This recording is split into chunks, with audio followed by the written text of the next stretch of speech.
Welcome to the live stream. I am so excited to be here tonight. We have hit a all-time high, over 4,000 subscribers. I think it's somewhere between 4,003 subscribers and 4,006, but who knows? But I'm excited that we are live. It happened yesterday, as far as I could tell. I try to check every day, and so I was actually anticipating later this week, but we have already hit the 4,000 mark, and that's really cool. So if you were in the intro and you got a chance to watch that, we will play the little celebration video here in a little while. Also, I am, let's see, I better hit record before someone tells me in the chat. So let me hit record. So I am now recording, and as you can see behind me, I am streaming once again from the Roadcaster video. So obviously I've had some hiccups the first two times I've streamed from it, and I don't have an easy stream tonight planned. So what I did originally, week one, you guys will know this, I set up the table and we streamed from the Roadcaster video the very first time over there. And I got a chance to play with it for a few days before we went live. But this is week number 3. So hopefully tonight everything goes off without a hitch, and we'll just see how things go. It looks like the audio is working. Let me know in the chat if it's 5x5. I would sure appreciate it. And let me see if I can actually get chat on the air here. Let me make sure. Do I have anything displayed? I have to use 2 mice here. One to enable it. So let's see. How are we going to enable chat? Overlays, and it is going to be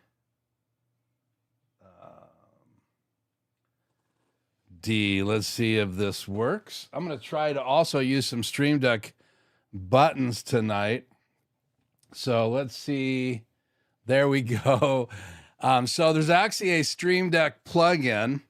But let me say, first of all, hello, Krish. It is good to have you in the chat. We'll talk about that in just a minute. Tony, greetings to you. See you in the second hour. Sorry you're not here, but hopefully we'll see you a little bit later. Grish does say hey, so he is in the house. Hank is in the house, so good to have you, Hank. Tony is off, and Joe is in the house. It's good to have you, Joe, with me tonight. Let's see. Cyber Gizmo is in the house. It is great to have you. Appreciate that very much. I'm loving the cleaner audio. Glad you are loving the audio. I am loving the audio too. I get a chance to test it in the headphones. I've also got my wireless microphone on here, and I like the way it sounds. And we'll talk a little bit about tonight's topic, which is pretty deep. I woke up, some Tuesdays I have the idea already in my head. Some Tuesdays I'm on the fence. Some Wednesdays I already have things figured out, but we'll talk about that here in a second. Also good to have Jay in the house. And Jay, are you streaming tonight? Let's promote it if you are. I know Tony has been streaming too, live streaming. When he does stream, it seems to be on Saturdays. So do want to give a shout out to those people that are streaming with you. So again, we have hit a landmark. I think that's hi to everybody in the chat. We also have a poll up. So if you'd like to answer the poll, it's would you consider purchasing the ATEM Mini Extreme ISO Generation 2? So let's make that very clear. And we'll use the poll tonight to intro our topic. Jay says he's planning on being live tonight, 8:30 p.m. Eastern time. So again, that's I think you're on the same daylight time. It's 4 o'clock now, so it should be 7 o'clock there. So Jay will be live in an hour and a half. Hopefully I can wrap up in an hour and a half. We'll see how that goes. Unless your time's different, let us know that as well, Jay. So obviously in NAB 2022, Blackmagic Design announced a new device. And you can see by tonight's still image, let me, without destroying the live stream tonight, I think that still image is B.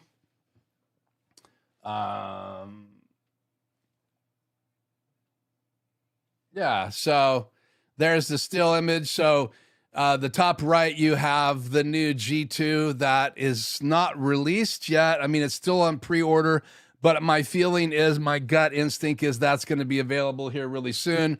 And then we're also talking about those other three devices, not just those three devices, but I do have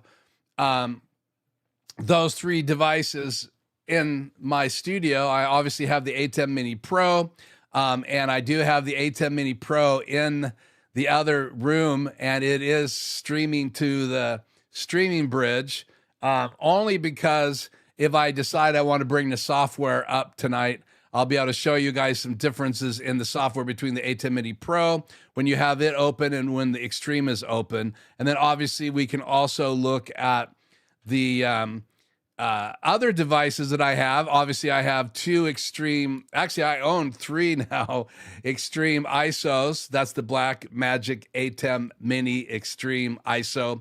And the difference between the Extreme models, as you guys well know, is the Extreme that is not an ISO only records the program, and the ISO does a lot of cool tricks. It records the audio, the still images that you use. It'll record a file on what you decided to put in the program. It also records all of the individual inputs, and you have 8 inputs on the Blackmagic Design ATEM Extreme and Extreme ISO.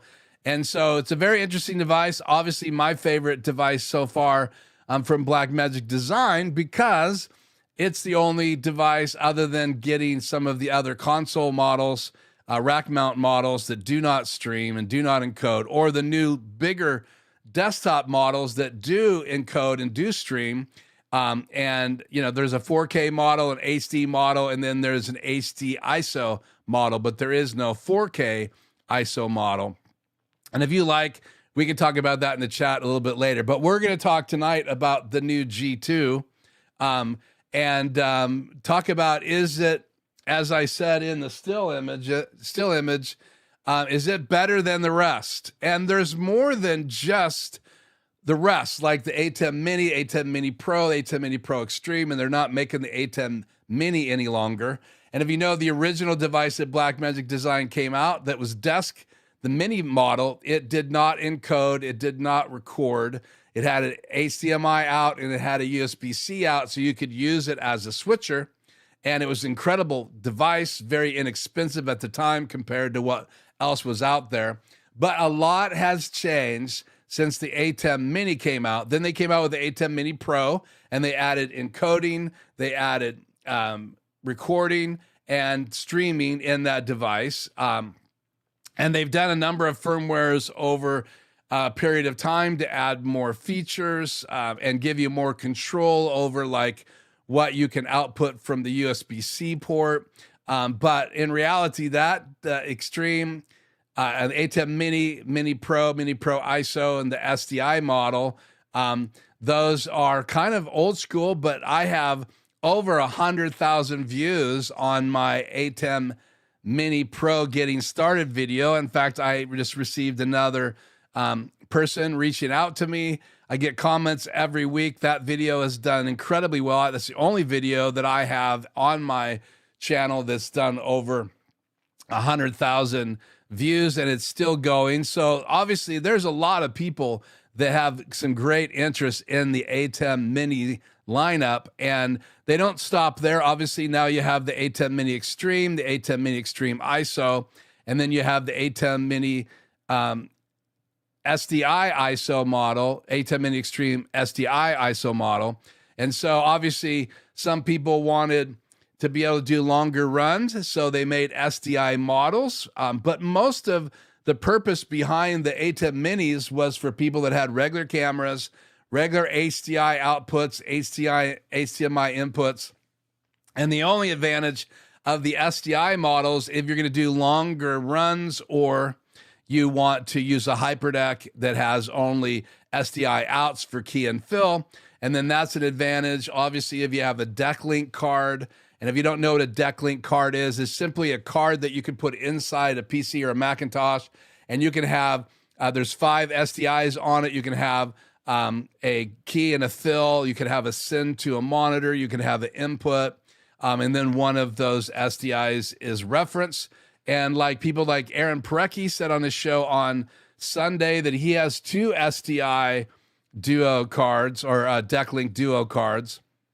And so there is still a lot of SDI out in the world that we're living in today. For whatever reason, it is still predominantly one of the main ways to hook up cameras if you're going to do long runs, where HDMI is for shorter runs. So everybody was kind of waiting for Blackmagic Design to decide what they're going to come out with next. Most of us were hoping for a 4K ATEM, like an ATEM Mini 4K. And we had seen them do a console version of the 8 inputs and 3 outputs on that console. And so they did an ISO version of that, HDMI one, but they did not do a 4K ISO model. So everybody was kind of hoping for something that would give us better audio, give us some video on board so that you could play back short clips, maybe not play whole videos like the Roadcaster video. We'll talk about that here shortly. But so that's what I want to do. I want to talk about the new G2 model. Does it answer? And we've talked about it before, but is it now the next device that I should bring into the studio, that anybody that continues to expand what they're doing? And I train people, I do consulting, I've done installs. I have people who call me and ask me what device they should get. That's part of the reason why I purchased the Roadcaster video, which I'm streaming from tonight.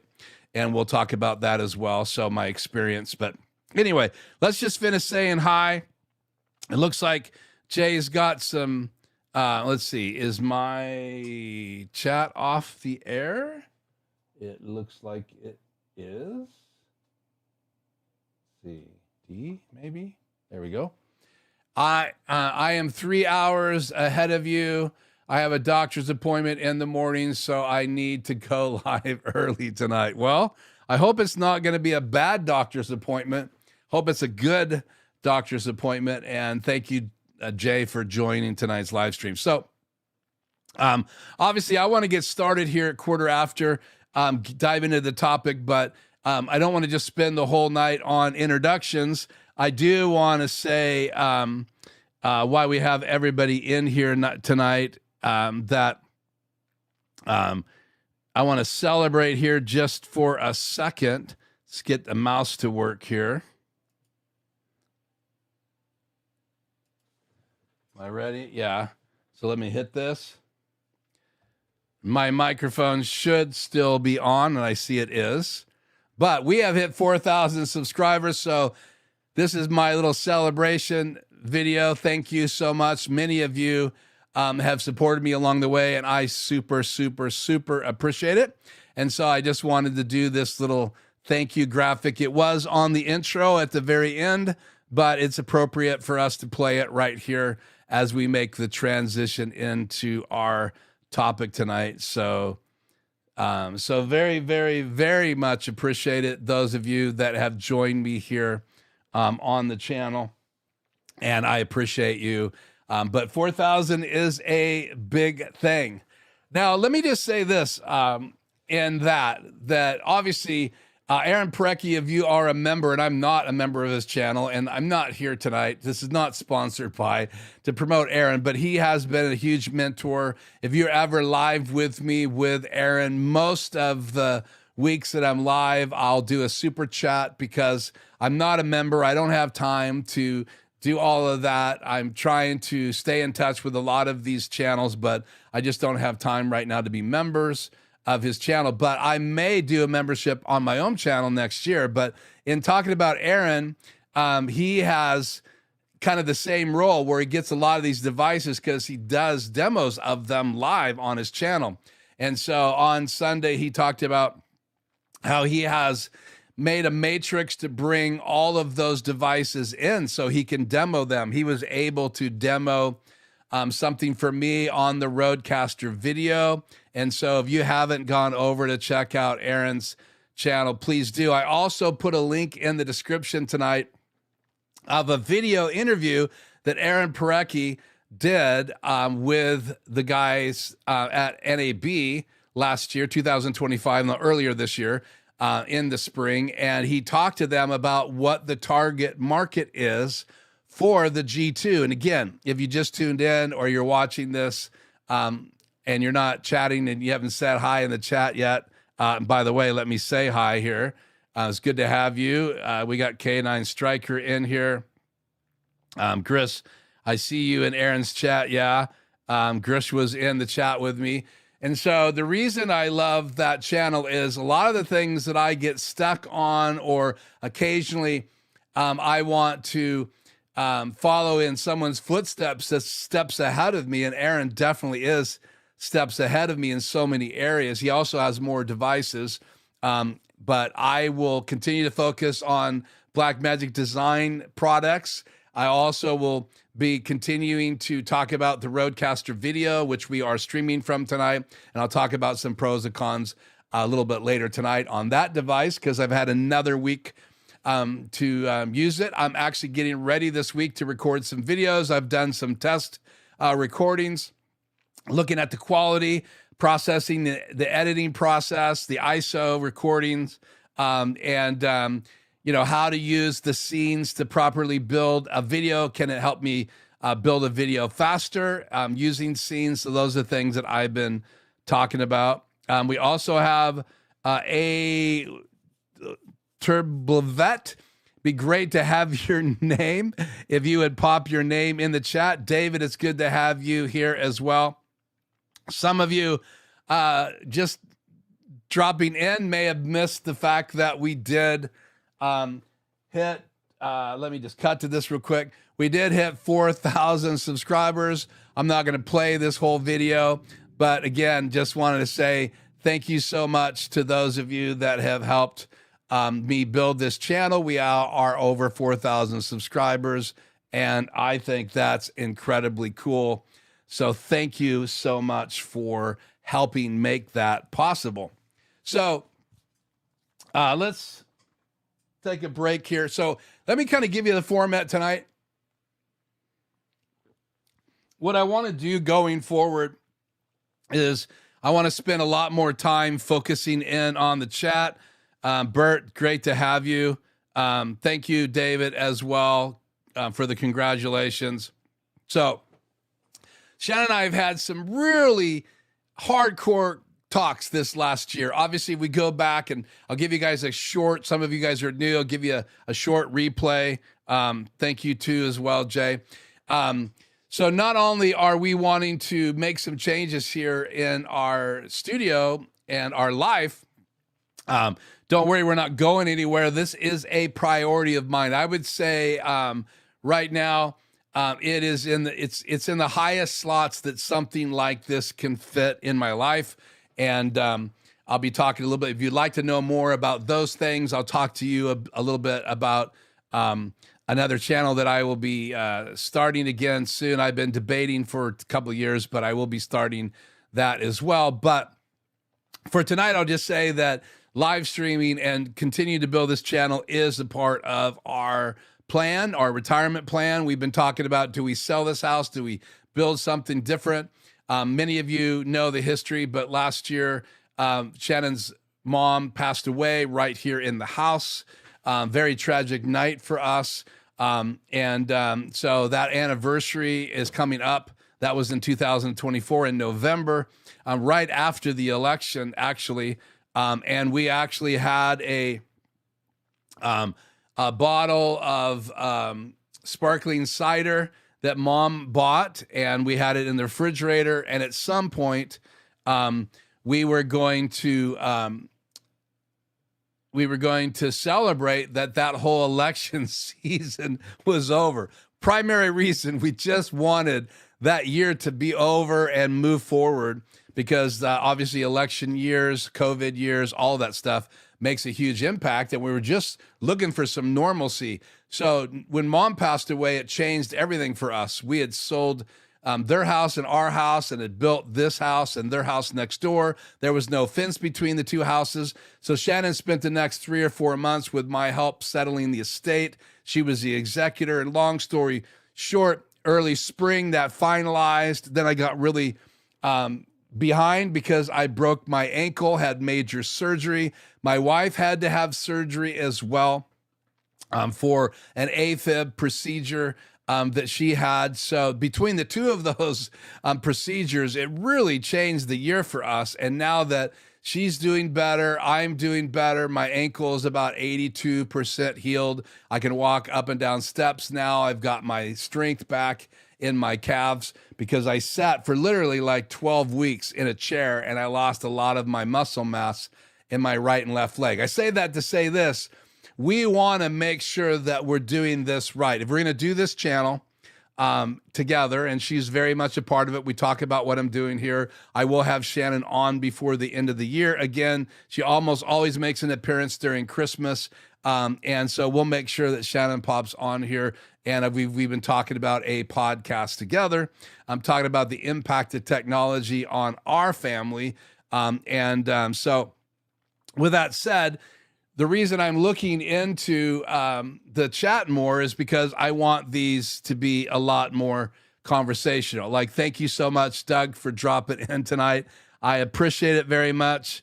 And obviously, yeah, I love and I appreciate the kind thoughts. And I'm not sharing all this for sympathy. I'm just saying that those seasons that we go through, and let me cut to the chase here, they impact us, and they help you decide what's important, what's not important. Is this channel really something I should be doing? It doesn't bring in, live streaming and doing videos and uploading them to YouTube. It's not a big cash flow at all. I have 4,000 subscribers, by the way. Thank you guys so much. I appreciate your support of the channel and everyone who subscribes and likes these videos.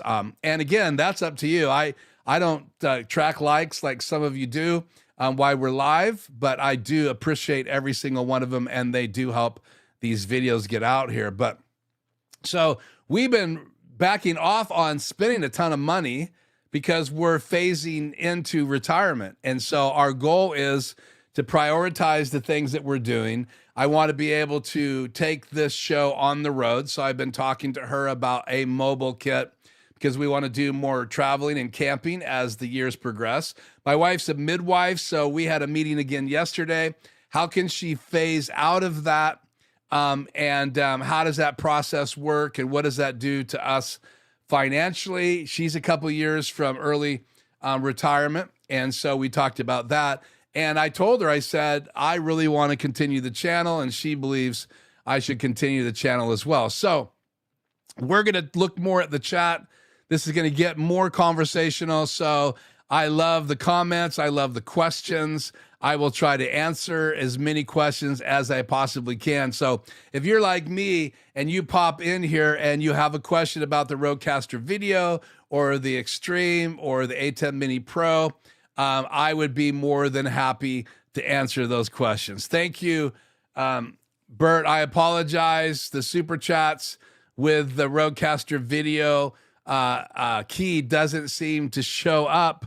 And I appreciate that gift, that super chat, and I don't see a question or a response. So I'm just going to put that in the coffers, and thank you so much for supporting the channel, and those make a big difference. I did notice that we have a little hiccup on that D. So let's see.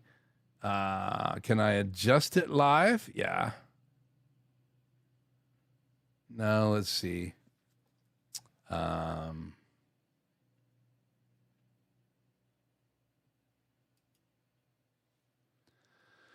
just leave it there. I appreciate that. I'm not going to try to adjust that live because it's going to throw me.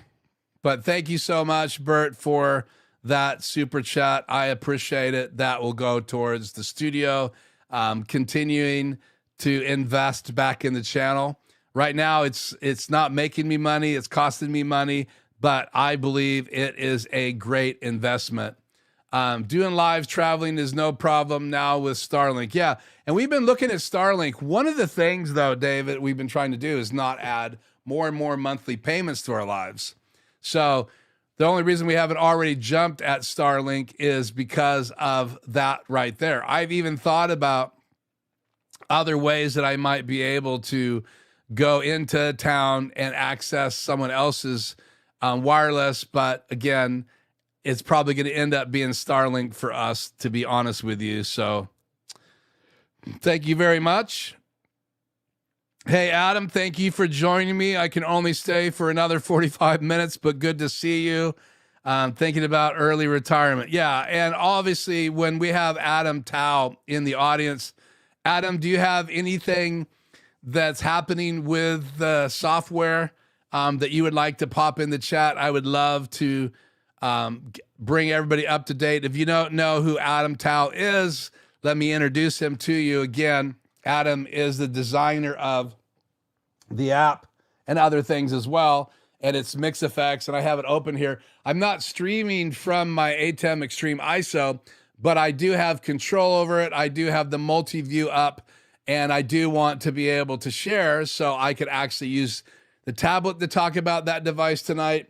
So again, Adam is in the house, and he will let you know if there's any recent updates, and it's always good to have Adam in the chat. You can pause Starlink when you don't use it. Yeah, I saw that feature, David. I appreciate that. And I think you and I text back and forth or emailed back and forth about that. But I do appreciate that. And our schedule is going to be weird. Like any Tuesday, I could literally be in the trailer on the road. And so, in fact, on Sunday, when we were at church, I met someone who actually travels to smaller communities and works with the smaller churches in those areas. And a lot of those churches don't live stream. A lot of those don't have anything going up on Facebook. And many of you guys know I spent 2 or 3 years working in the content creation space with Blue Dog RV. That's what kind of drove me to start live streaming from my iPhone. Then I got a Roadcaster to start podcasting, and I used it both at work and we used it here in the studio. And then that became the ATEM Mini after I started streaming on OBS, which is open broadcast software, and you can download that free and stream and produce from your laptop or your PC or your Macintosh. So that's really cool. Then the ATEM Mini Pro. I never owned an ATEM Mini, went right to the Pro. By the time I made that decision, the Pro had come out. Then to the Extreme ISO, and then Roadcaster Video, which I've only had for about 4 weeks now. And now we're talking tonight about the G2. So David is heading off traveling again in a week's time. Yeah, and it's a different season in Australia. So what's the temperature down there right now, David? Let us know. Okay, so let's do this. I want to dive in here. Let me figure out what I'm going to be using. Let's do scene E. Okay. My microphone should still be on, and it does look like it's on. And this is really designed to be on this camera, so let me switch the lights here real quick. And we'll change cameras here and talk just a little about the G2. So you can see the front of it. It doesn't look much like an ATEM Mini, right? The Extreme. I mean, it's similar size to an Extreme SDI, Extreme ISO. but it's quite a bit different. It looks more like their desktop desk models, and it has different buttons. It has audio controls. It has a transition bar, and you can see the back. It has 3 HDMI outs, and one of the hottest things about this G2, and let's just talk about the difference between an ATEM Mini. ATEM Mini has 4 inputs, and you can get an ISO model, has 1 HDMI out unless you get the SDI model, which has 2. And then it has a USB-C out, just 1. And then they go to the Extreme, and the Extreme has 8 inputs, has 2 HDMI outputs, so you could use one as a confidence monitor and have the program go like I'm doing right here on this camera, or you could use it for multi-view. You could loop it back in to your ATEM to show the multi-view, because that's the only way you can show the multi-view is to send it back in, or from another device you can show the multi-view. But so it has the ability to ISO record as well. It has 2 USB-C ports, so one can be video out for Zoom or OBS or whatever you're using on your computer, but the other one can be used to record all the time. So now you can record to an SD drive, and you don't have to pull it out like you would on an ATEM Mini Pro, ATEM Mini Pro ISO, or ATEM Mini SDI ISO.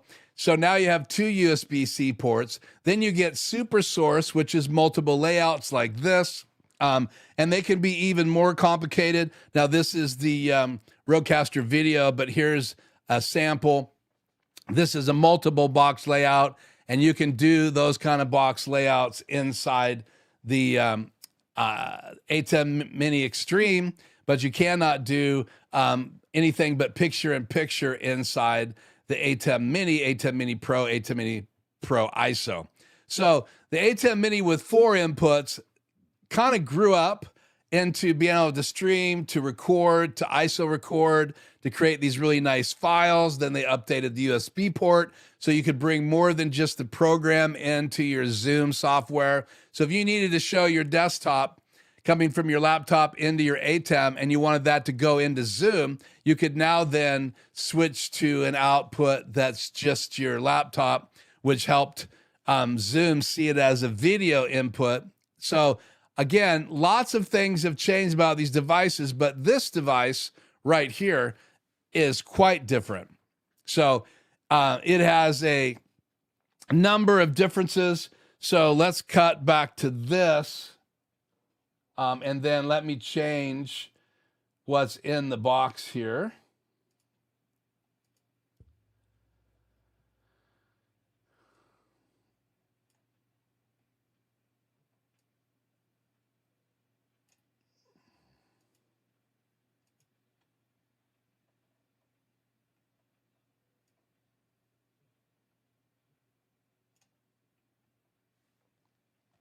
Just making some changes to the slide that's down there. So this is the back of the device now, and you can see that it has XLR dual connectors, so you could go line level, so you could bring a console into this. It has a MADI input right there next to the XLRs. So you could put a soundboard into this, so you could take like the 32SC PreSonus board that I have, and you could come out of the mains and go right into this device. You have a headphone input, you have the MADI input, and what difference does MADI make? Let's just, where is that layout here?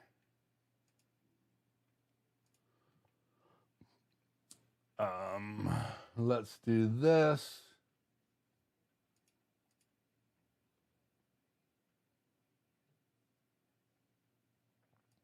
Just looking for my slide here, stand by.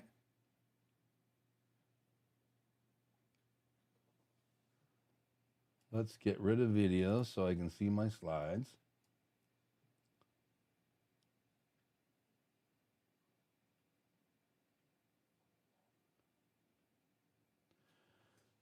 Did I not add that slide tonight?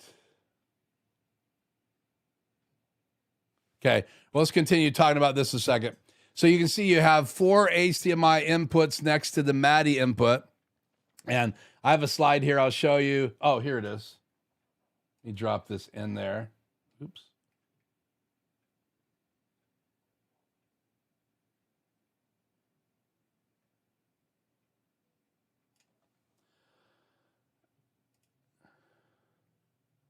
Guess I can't change that unless I cut back. Let's go back to scene A. I'll go B. Let me go A. Give me 1 second here. Let me drop this in.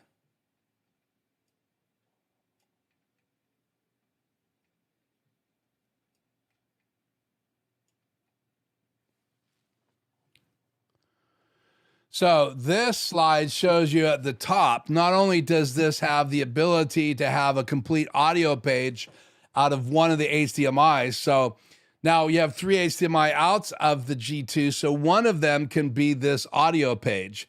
And you can see on the top that you can hook up a MADI receiver and bring in up to 32 devices. So you can just daisy chain the ATEM microphone converter that you can see in the middle. And so you could daisy chain those. So one brings in 4 microphones, obviously 2, 8. 4 would be 16, and you can do the math. 8 of those would give you 32 inputs. So you could run a whole event into this device using these MADI receivers. MADI's been around a long time. Audio going through SDI. And so you can daisy chain these devices and get up to 32 channels of MADI. So not only does it have the really nice XLR inputs, it also has the ability to add in all this audio. And you can see the dedicated audio page right over there. And so you can monitor the audio. So you could have a monitor up with the audio for the G2. You could have another one up for confidence monitor. You could have another one up for multi-view, or you could send one to a stage for projection if you're doing a live event.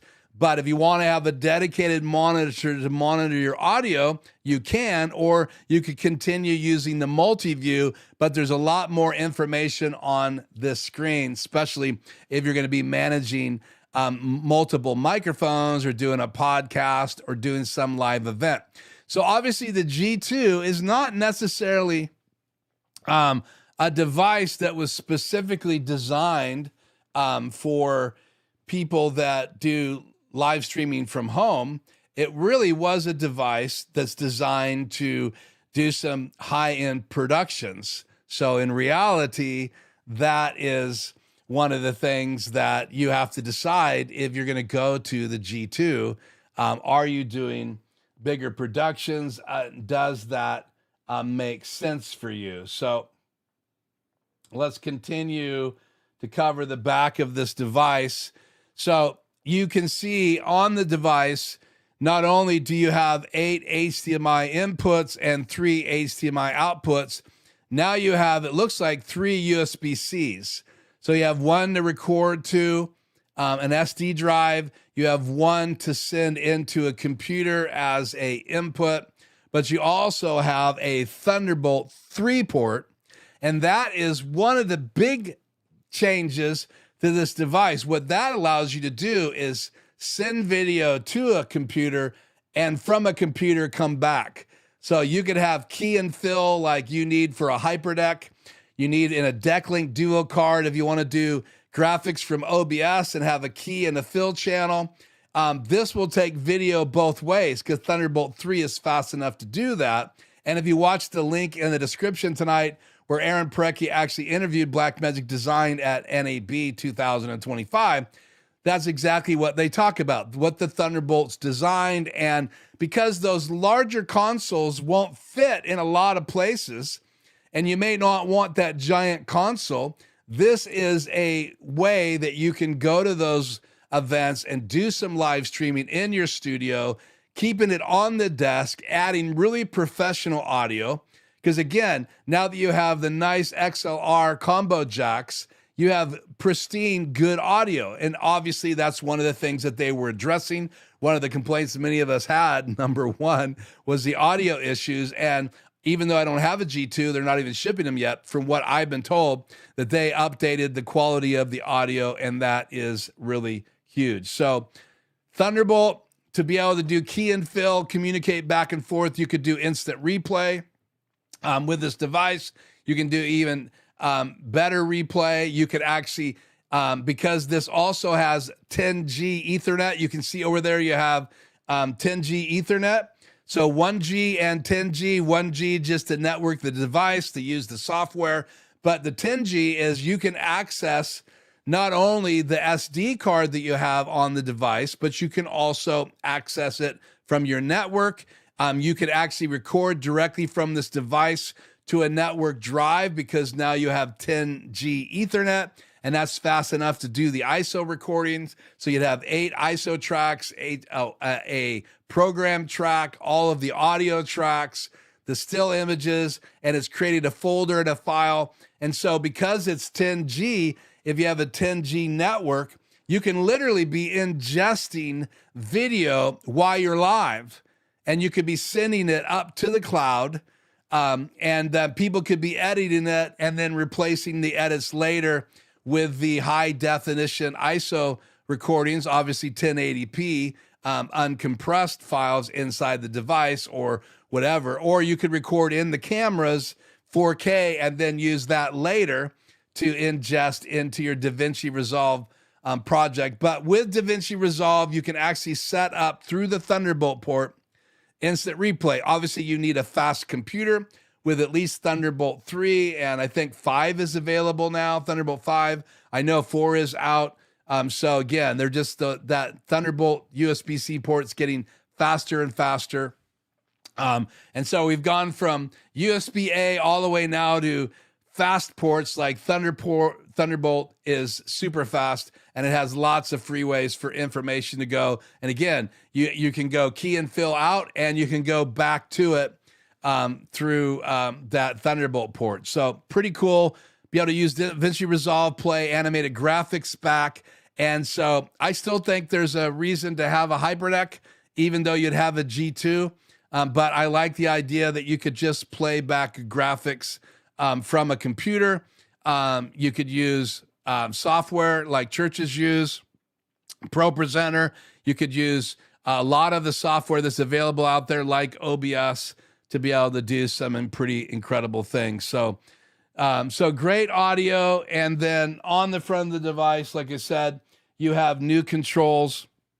And those controls obviously make a difference when you're operating just from the front of the device. So let's shrink that down just a little bit.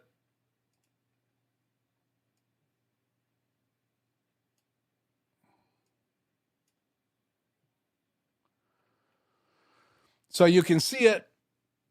So there you go. You have the ATEM Mini Extreme ISO G2. Now I added a G2 to my graphic that I posted tonight. I don't know why they don't have G2 on there. Obviously, if you look at the device, it's completely different than an Extreme. Looks different, but you can see the buttons. I'm not going to cover all the buttons, but this graphic kind of tells you this is right from Blackmagic's design site. You have the audio controls going across the panel, transition fader, obviously built in. You don't have a transition fader on an ATEM Mini Pro or Pro ISO or Extreme ISO. Even the SDI models do not have that transition fader. The knobs are upgraded. The buttons are upgraded. The buttons are very similar. You actually can see you have more than 8 buttons on the front. So 9 and 10 have some other functions, and you can read more about that. So this really is a device going to the next level. 4 upstream keys, very similar to the Extremes. You have output controls on the front, so you can control what's going to those 2 outputs. You actually have the program buttons. You can see you could go just cut, or you could go green, red, program preview. It's set up on the still for program preview. So one of them will be green. That's what's going to be in your preview. multi-view, and then the other one is red. That's what's live. So you can glance down at the console and see what channel is live. That's important. Or you could just do cut. So whatever button you push would be live. If you want to work that way, you can as well. All of the ATEMs have that ability. You just change a setting in the control software. So program buttons, preview buttons, transition controls, just like normal cut, and an auto transition, which gives you fading. Then you have the downstream keyer controls, and then you have a fade to black control. And I think on this device, you can disable the fade to black. But also, if you go and look at the back of it again, I forgot to mention this, so I'll throw this back up.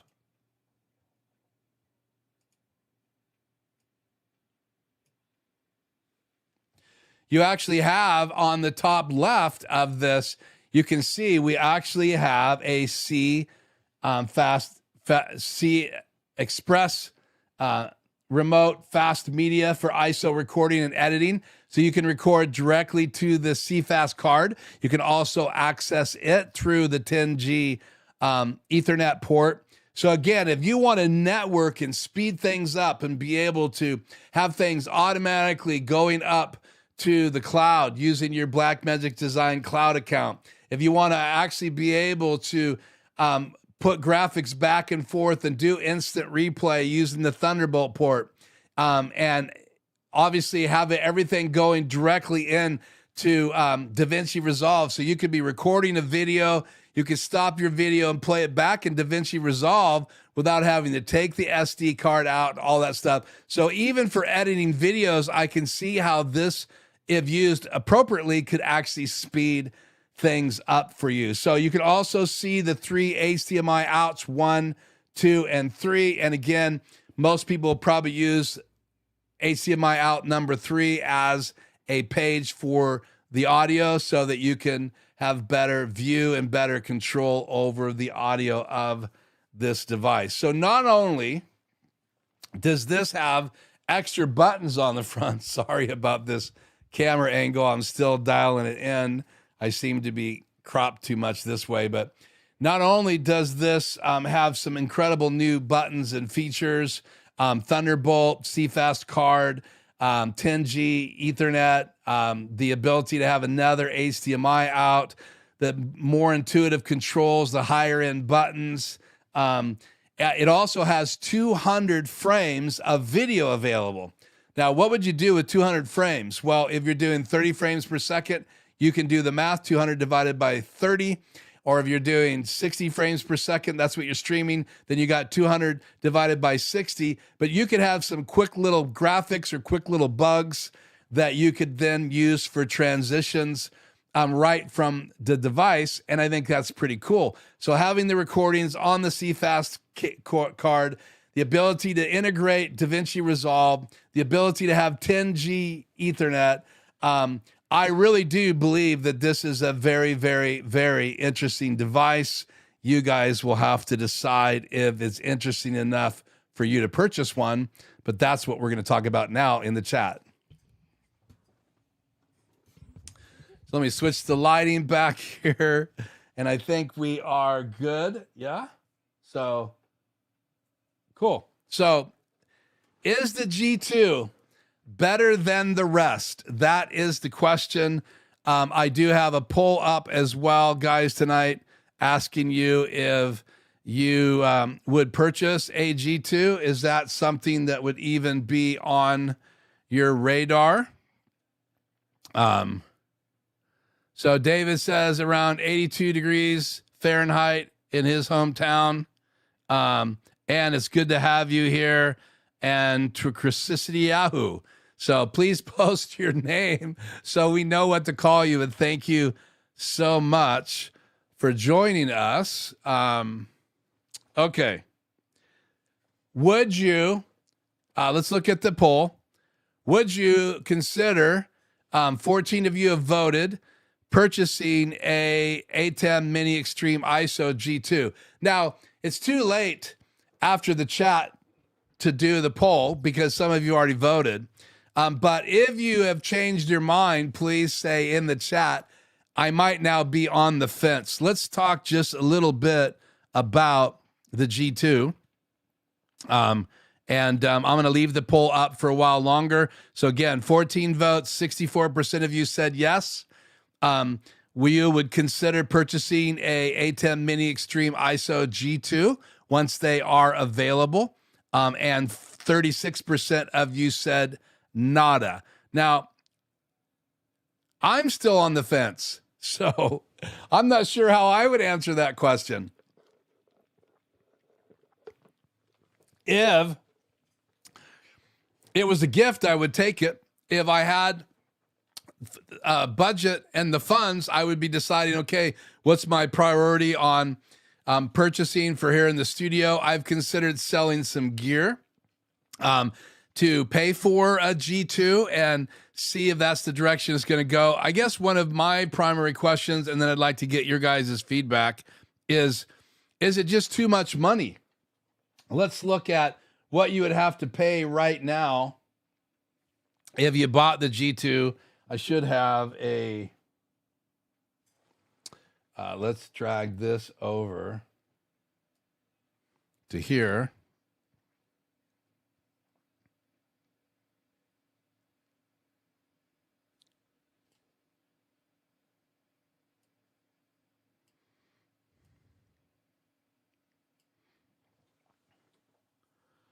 And let's do scene B. There we go. So if you look at Suite or B&H right now, you're going to pay $21.95 to purchase this device. And again, you can see it's for pre-order only. It's the same on Sweetwater. But one of the things I wanted to say, let me drag this back over.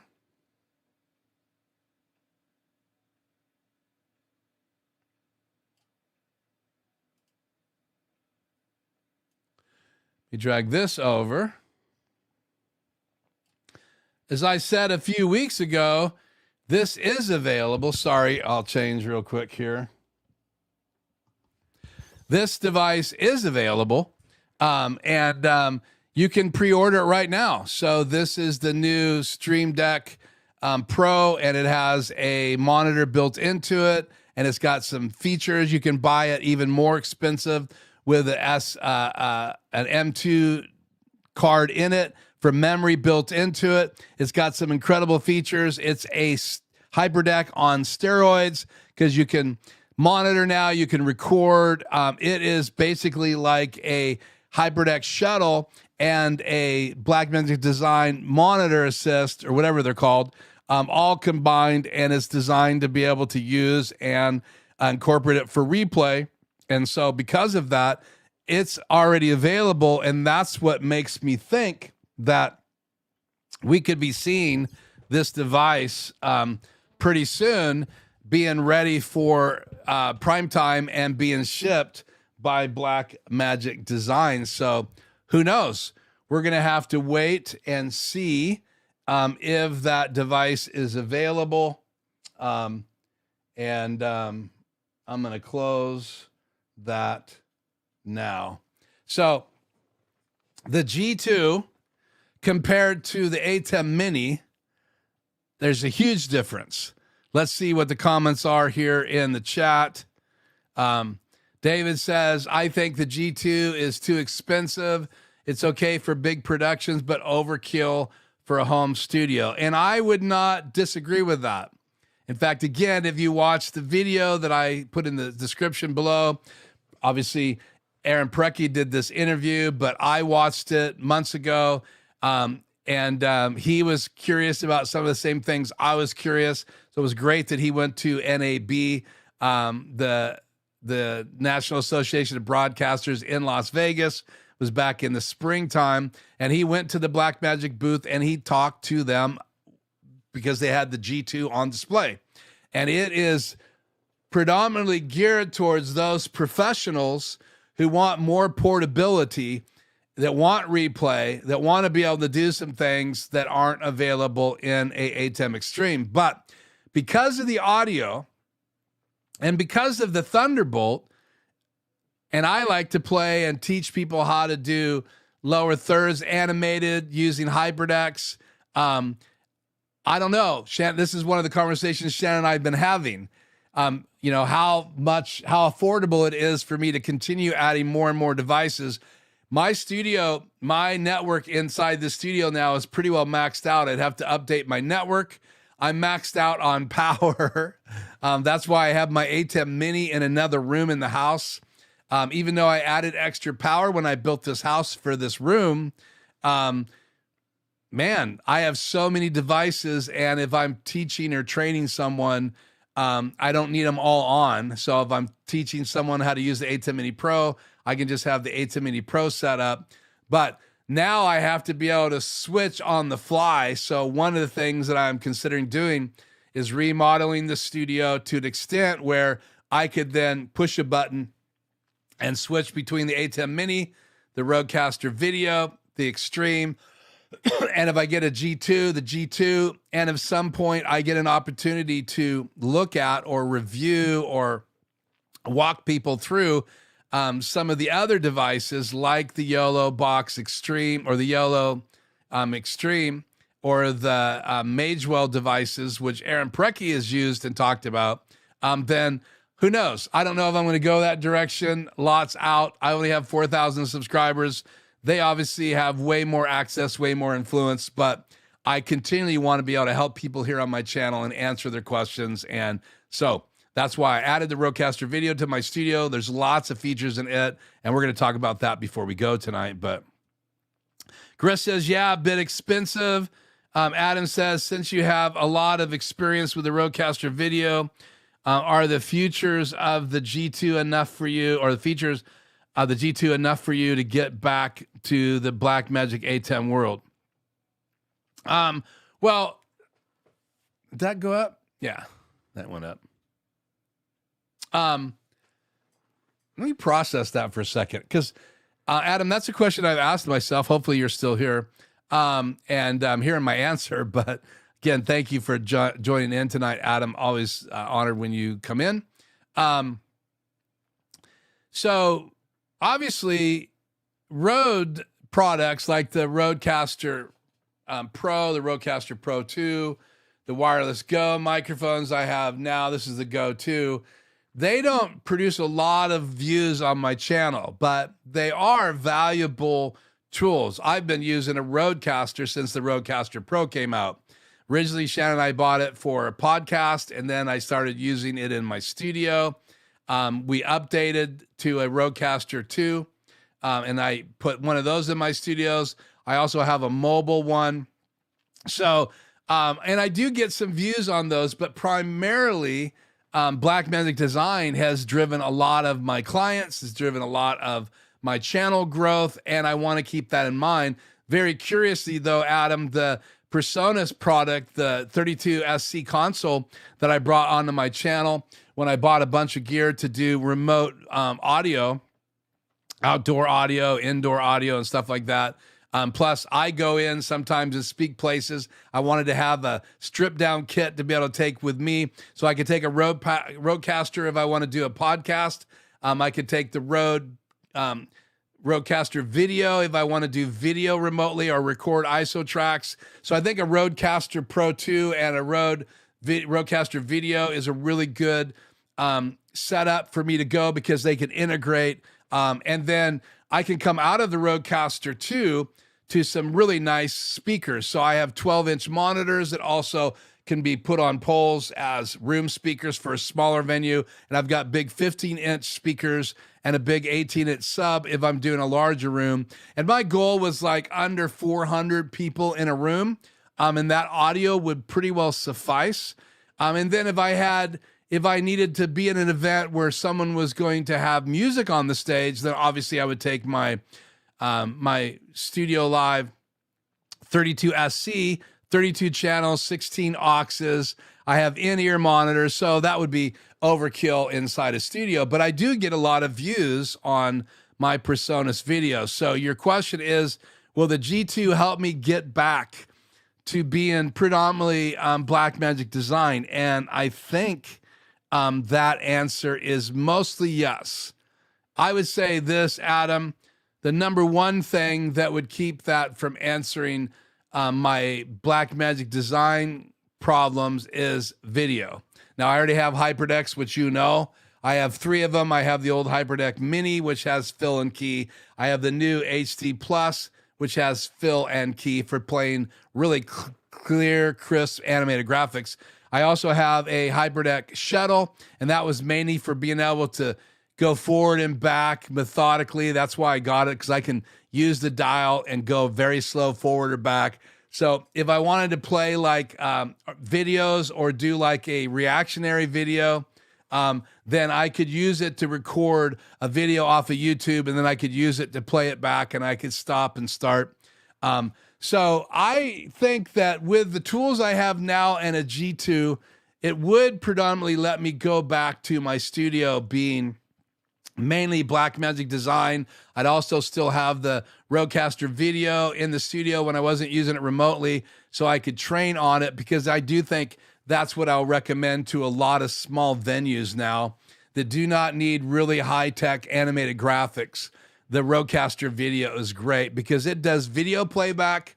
It has some really cool automation.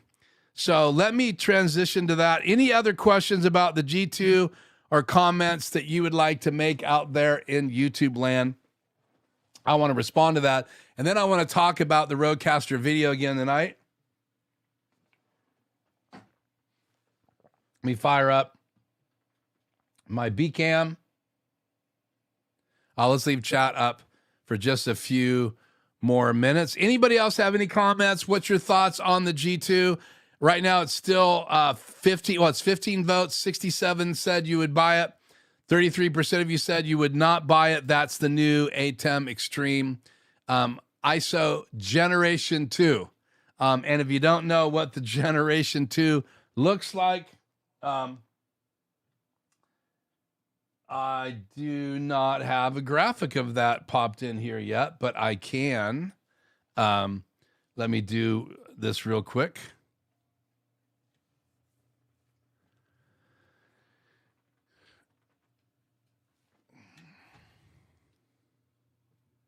Looking for my mouse. Okay. Let's change the graphic here.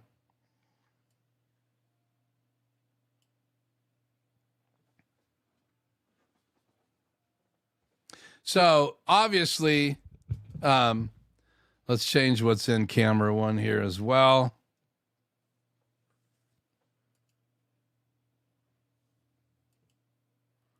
Let's change this to camera 3, the one I'm on. Okay. And then let's cut to it again. There we go. So this is the ATEM Extreme ISO Generation 2. Again, it has some incredible features. I would really like to know what your guys' thoughts are. Again, it's a big investment. Right now with tariffs evidently coming from Australia, you have to pay. It originally was released, they thought it would be right around $19.99, but again, that changed because it's costing more to get it here to the United States. I don't know if that's true in Australia, David, or not. I think a couple of weeks ago you said the prices are about the same. So it is more expensive now than it used to be. And you have to buy a CFast card. You'll have to have, if you don't have a 10G network in your studio, you're not going to get some of the major things that come with it. I do not have 10G in my studio. So again, all of those things affect the decision if you're going to get something like that or not. If you had 6 more XLR inputs, I'd consider one. Well, again, you have a MADI output in the back. You can see in this picture next to me, there is what looks like an SDI coming out. That's a MADI attachment. So you can actually use this. Let me change a view here. Let's go back to G. You can actually, let me fix the slide.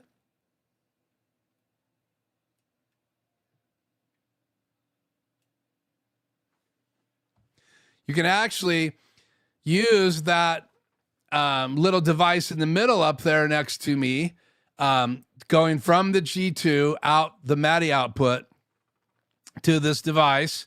And it is actually called the ATEM microphone converter. And that will give you 4 inputs. And if you had 2 of those, then remember, you still have the 2 XLRs in it. So that's 2 microphones. And then that would give you 4 more. But you're not going to just buy the G2. You got to buy some SDI cable, and you've got to buy that, a MADI cable. And then you got to buy that device and then hook your microphones to it.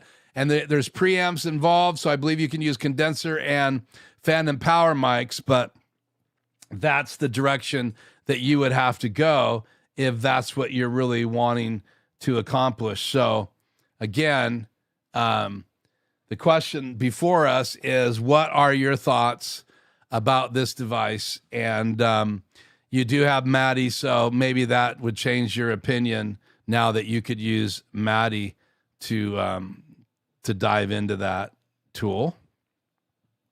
Okay. I don't see any more chat.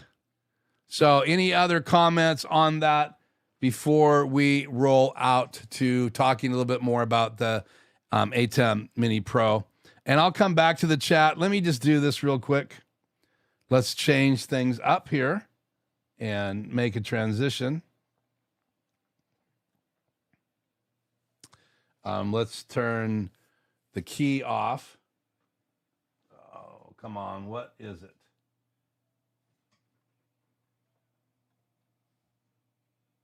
There you go.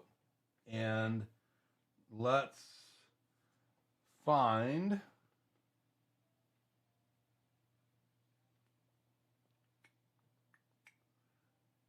D. Yeah, and let's change what camera I'm on. I like this angle. It's more traditional. So that is scene D.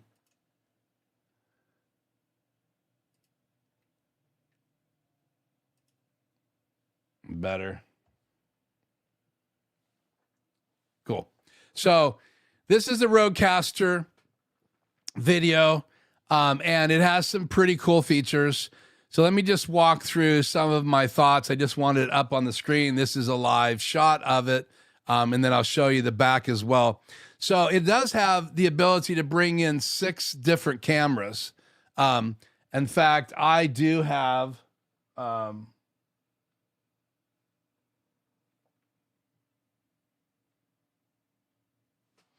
cut to B. Also change the camera in B for right now to 3. So this is a software, and sorry for the forever view. But what I wanted to show you is that you have the software, you have the ability to build these scenes. And so these are scenes up here right now. I'll put a different scene up there so you don't have that forever view. So I have this scene, I have this scene, I have this scene, I have this scene, I have this scene, this scene, and this scene. So I have all of these different scenes. You can see that's 1, 2, 3, 4, 5, 6, 7. And then I also have inputs. So here's input 1, input 2, input 3, input 4, and this is actually looping back in the program. I can literally change this to multi-view. So let's go ahead and do that. So let me click on settings here, and let's change HDMI A to multi-view. So now multi-view is on the screen. I'll change that back.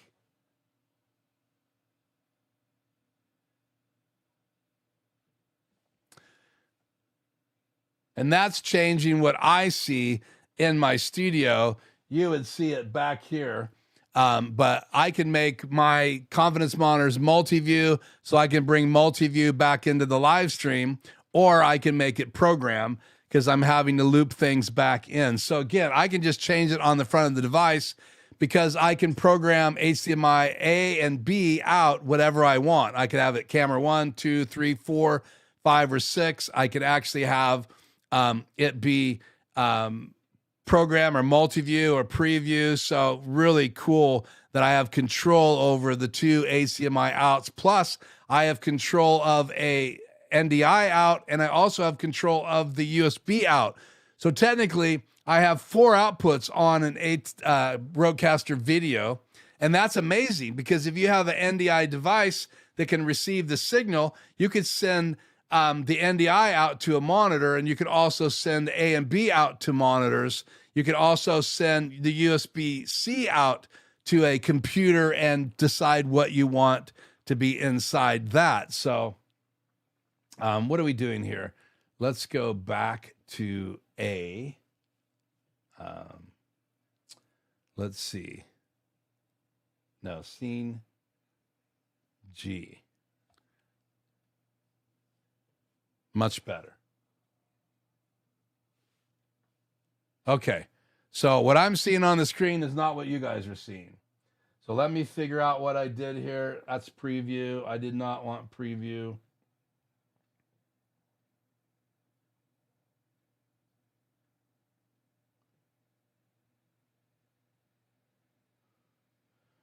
I want program. There we go. Crazy. So let me cut. Yeah. So on the multi-view, that's why I was trying to get to this shot. That's live. Obviously, this is preview, just like an ATEM Mini. It's set up very similar. You got all the audio channels down here, which I really like, and you can add or subtract those. You can automate what is live when you're using your scenes. Here's my scenes across this row, and then I have my inputs across this row. And if you watch input number 6, I can bring in an NDI device. So I have looped back in number 5. So, and the reason I did that is I can make it program or I can make it anything. I can make it multi-view so I can show you guys the multi-view, but I have the multi-view up here. So I'm going to use that for right now. But if I go into the capture app by Rode, it's right here on my iPhone. I'm going to click on that button right there. Wrong button.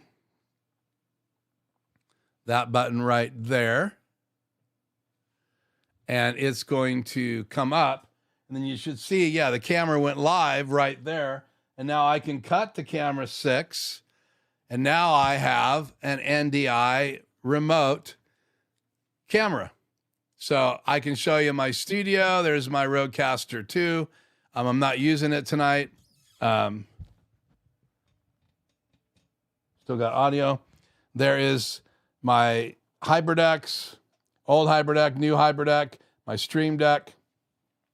Got my Extreme number 1, Extreme number 2. The other one's in a box in the garage. And there is my Rodecaster video. And now I have channel number 6 available. So this gives me the ability to bring a camera. Now I have it charging, so I can still use it. You can still see it right here in the multi-view. And you can see how much latency on the screen. But it is really good. It's NDI and it works really good. And I can do 2 inputs from this. So I could split it and have one camera on one side, the other camera on the other side. So I could do an interview. I could send those feeds combined, picture in picture, or I can separate them, send one to input number 5 and the other one to input number 6, because those inputs can receive USB-C or NDI. But you can also do something that I did here in the studio. So let me change camera angles here.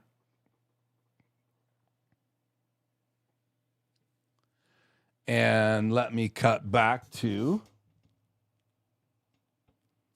scene D. So right here, you can see the back of the device, and I'm using a cam link right here. In fact, I think I have a cam link shot somewhere. Let me change. Let's see, this is the right camera. So let me change angles here real quick. Is it the last one I did? First one I did? There you go. So this is a shot of the cam link. So I am looping out of this channel right here, which is an output. Oh, let me show you the full view here. I'm coming out of that input and looping back in to a cam link here. So I can bring a regular HDMI cable in. Let's see, do I have the right lights on here? Yeah. I can come out HDMI and back into it, or I could bring in another camera using a cam link. You can pick these up for $100, or I could do a USB cam. In fact, later this week, I'm going to be unboxing a new webcam, and those videos will be here on my channel if I like it. If not, it won't be on my channel, but I will be unboxing, and I'll talk about that next Tuesday, so hopefully you guys will come. But I brought in the multi-view right here so I could bring it back on the air. But looking at this, you have XLR inputs, which is great, right? So I have combo jacks. I can wirelessly control this from a laptop, but if you want to use NDI, you need to have it plugged into Ethernet. So there's the antenna for wireless, and you have antenna on both sides, which you can see right here. Keep going over. So antenna on this side, antenna on that side.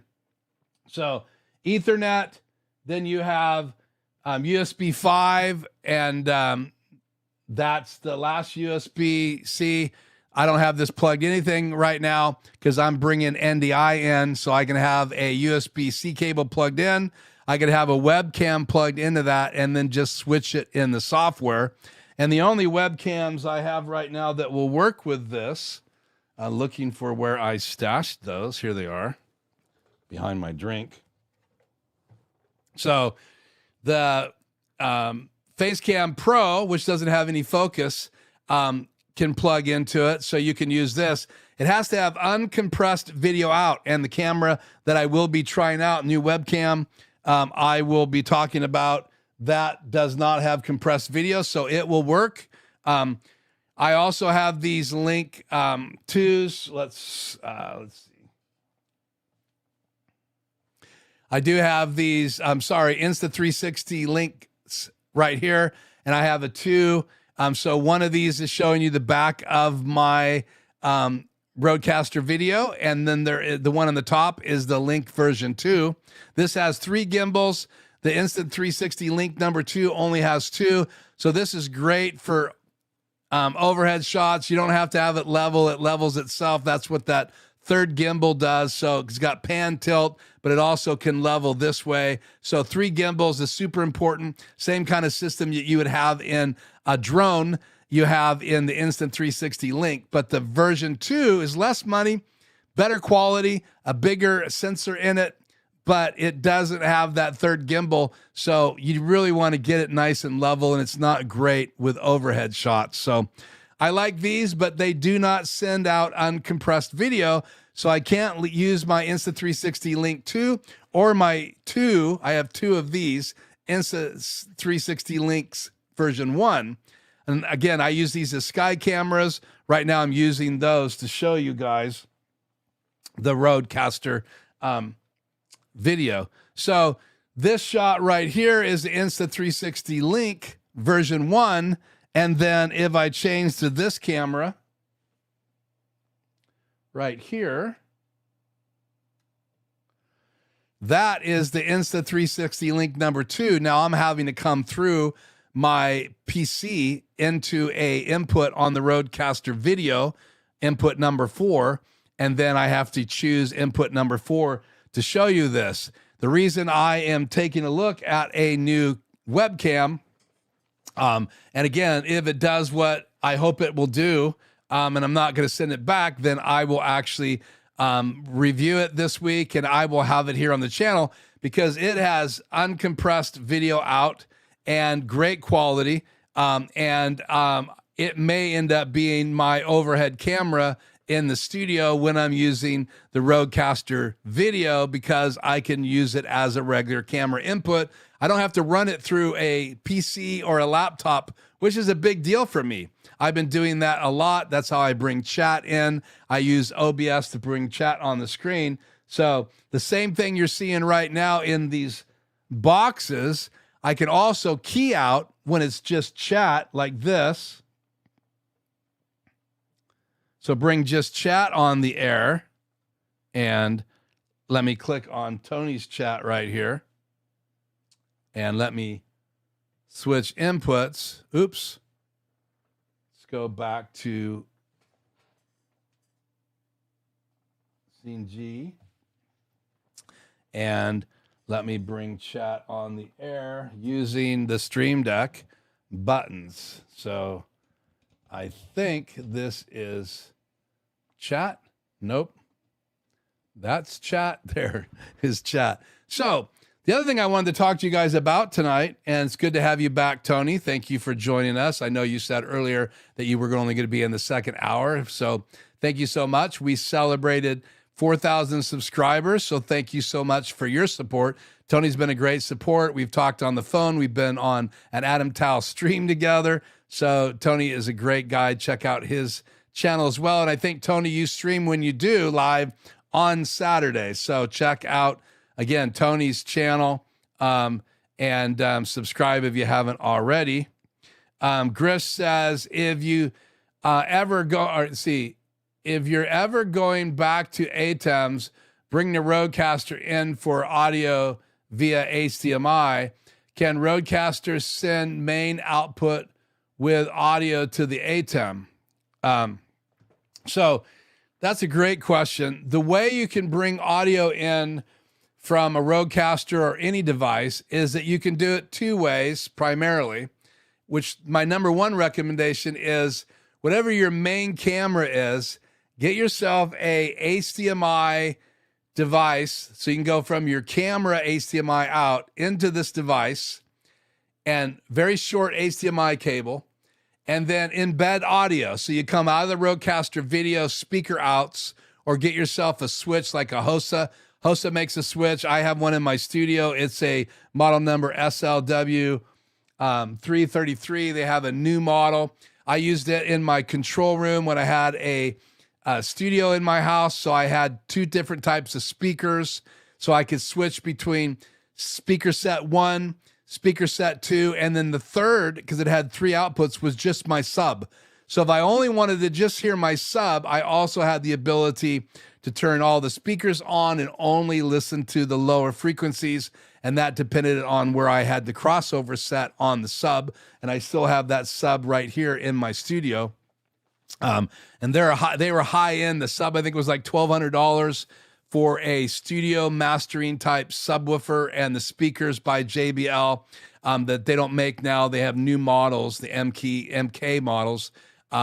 They were like $1,200 a pair, and mine are 6s. They had 8s, so you could get different sizes. I have 6s in here, so they have a mid and a high horn, and then the sub gives you the lows, and they have a crossover so that when you go to the sub first and then to the speakers, you can set the crossover point wherever you want it within reason in the low frequencies. So if you want to hear everything below 100 hertz in your sub, you can do that. If you want to hear everything below 120 in your sub, you can do that. And it gives your high-end speakers, your high-end mids or mid-mids, more room and less mud in the speakers up here. So again, subs can be pretty much anywhere, but you need to find the best balanced location in your studio if you're doing that. So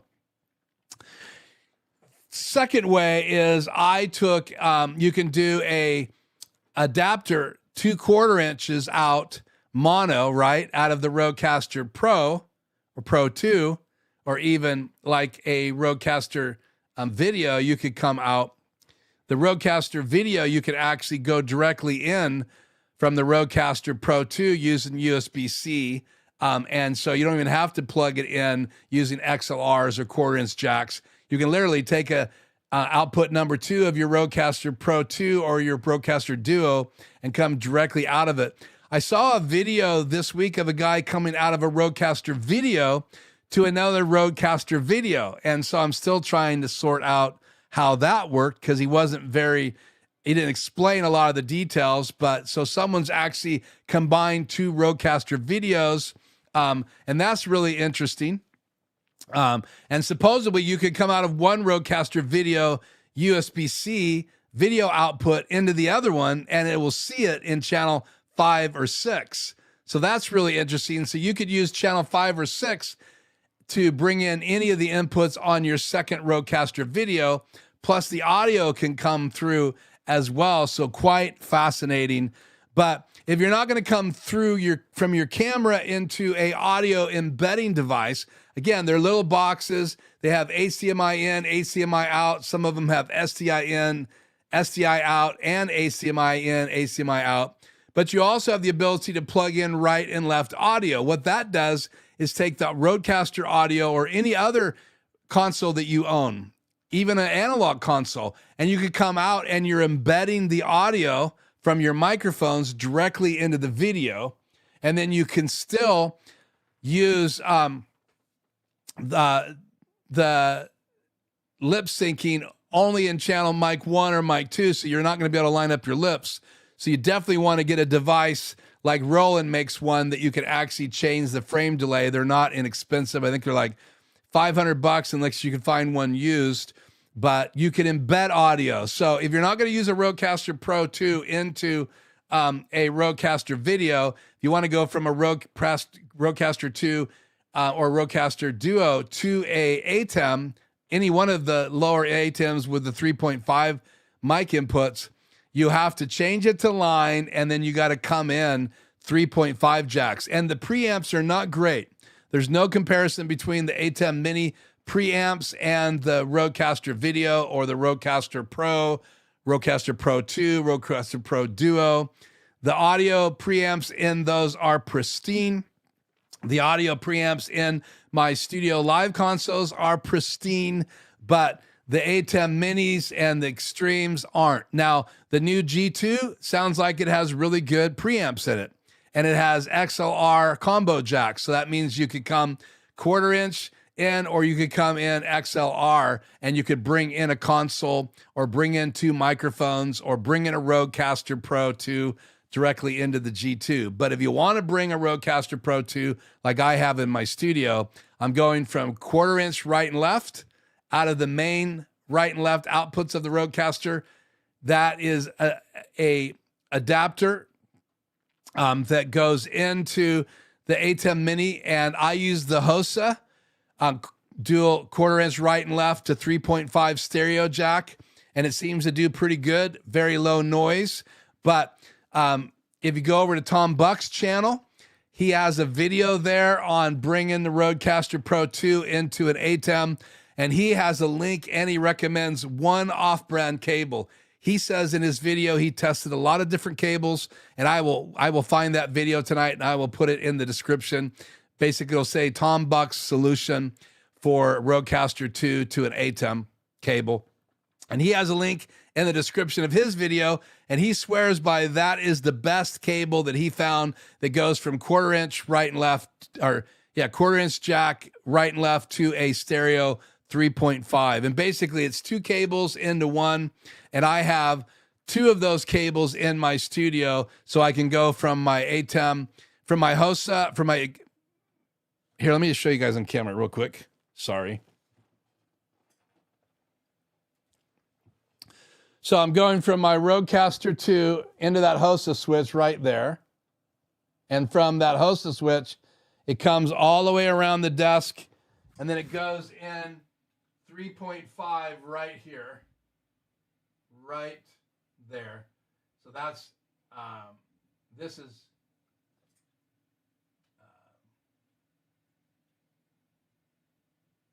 input 1, input 2, and I have 2 coming in from my HOSA going into this main ATEM. So this is primary and secondary in case I start getting a hum in mic channel 1, which is on right now. I'm not using it tonight. It's on right now. I'm not using it tonight, so I could turn it on right here. But I have my HOSA coming into 2 different places. And then I switch this over. It turns these main speakers off so they don't get any sound when I switch it. But there is the switch. And again, you come in from the Rodecaster, those 2 cables back there on the far left, they come in right here, right here, top and bottom, and they come in to the HOSA, and from the HOSA it goes to my room speakers and to 2 inputs in this ATEM right here. So quick tour of that part of the studio. So that's how you get audio in. I know that's a long answer. I apologize. K9 Striker says, I bought that cable. I'm assuming you're talking about the cable that Tom Buck recommended. Let us know if that's true in the chat, and that would be awesome. Okay, so pros and cons. Let's do this first because some of you guys weren't here earlier.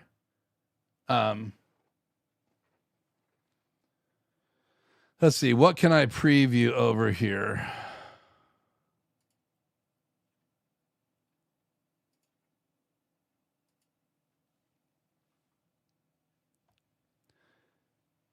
Again, thank you so much for those of you who have subscribed and supported the channel. We did hit 4,000 subscribers tonight. So those of you who came in late, I just wanted to say thank you so very, very, very much for your support of this channel. So what am I digging about the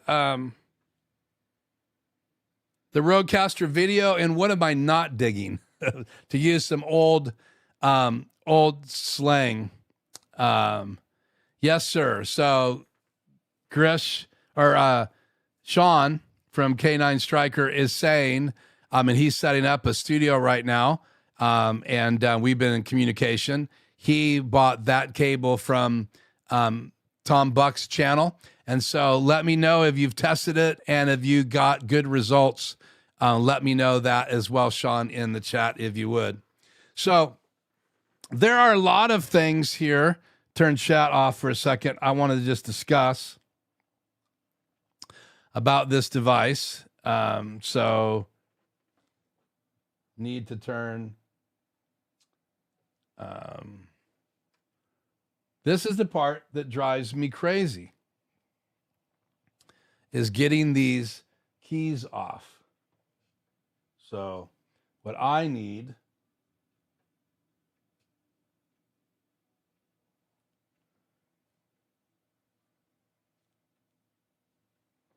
is that off. So back to my scenes here.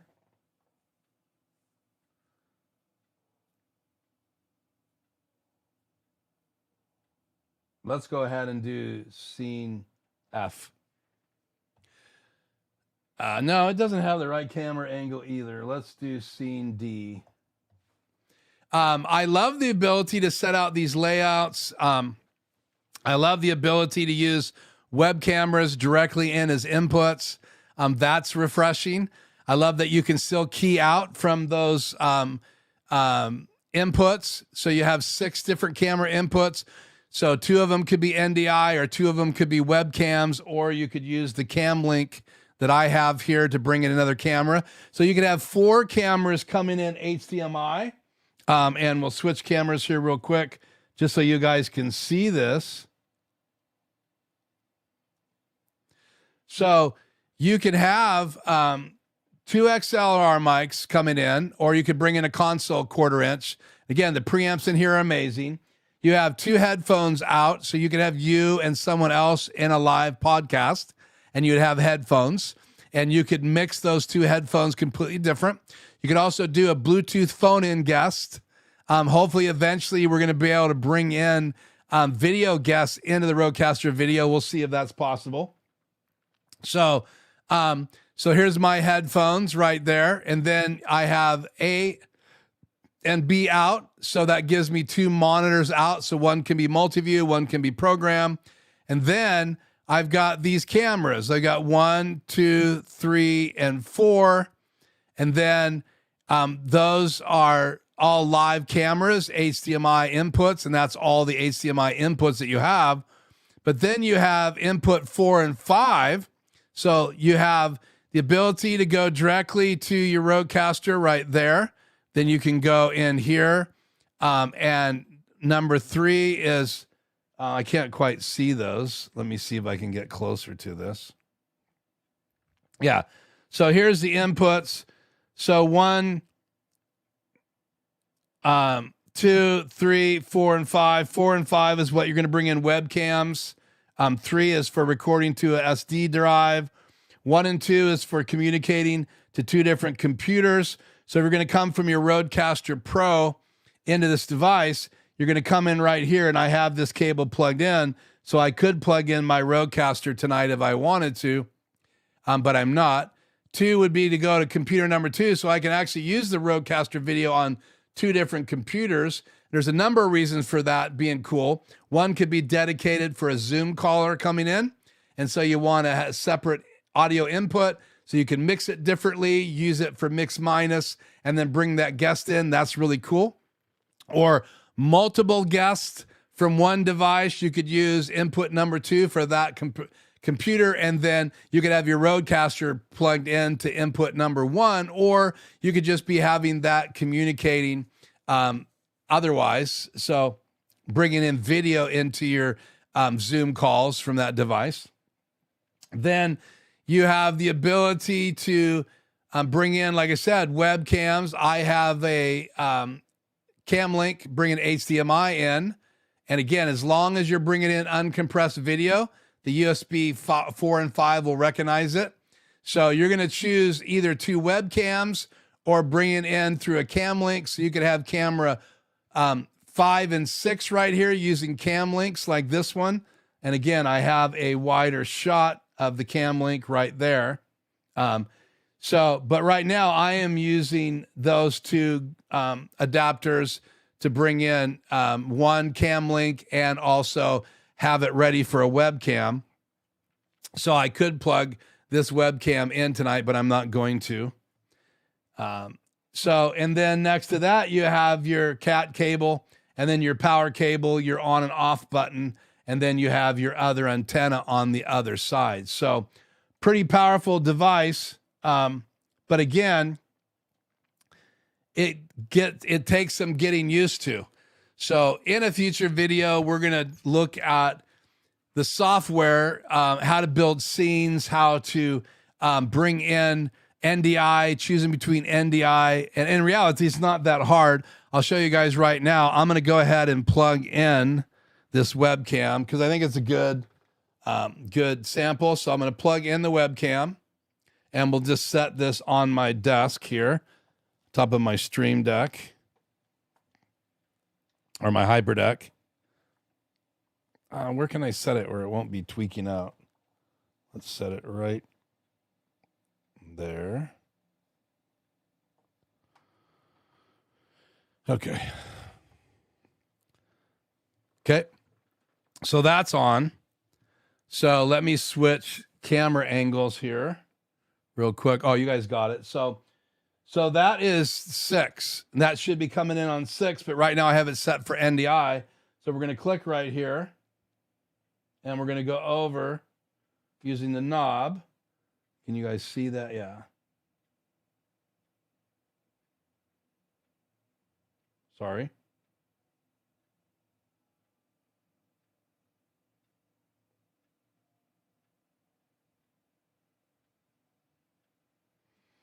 Now, if I can remember where I'm supposed to go here, audio.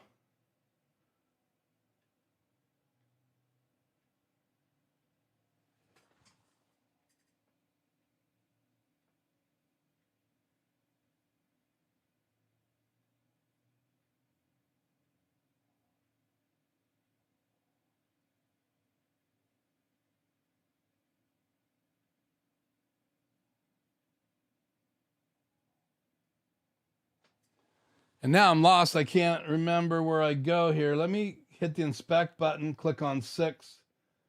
There's camera 6. It's showing HDMI resolution, and it is now working. Let me cut to it. So there is the webcam. Stopped working. No, that's my phone. So it's still on. Let me try this again. Cut back. Let's go to 6. Go to the inspect button.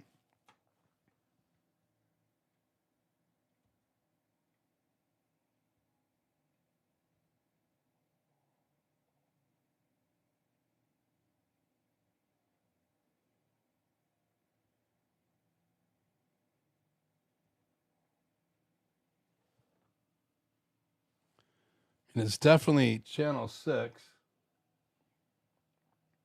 But I must not have the right HDMI cable plugged in here. Trying this again. 5. I hit inspect 5. It is bringing in 6 details. Oh, that's right. I forgot. You cannot switch it when you're live. So if you're streaming from the device, recording the device, you can't switch the NDI. But again, I have it set for NDI right now. Let's turn the inspect button off and let's hit channel 6 and cut to it. So yeah, there again, I have NDI from my phone. And so if I wanted to use the webcam, I'd have to have it switched before I go live. So, okay.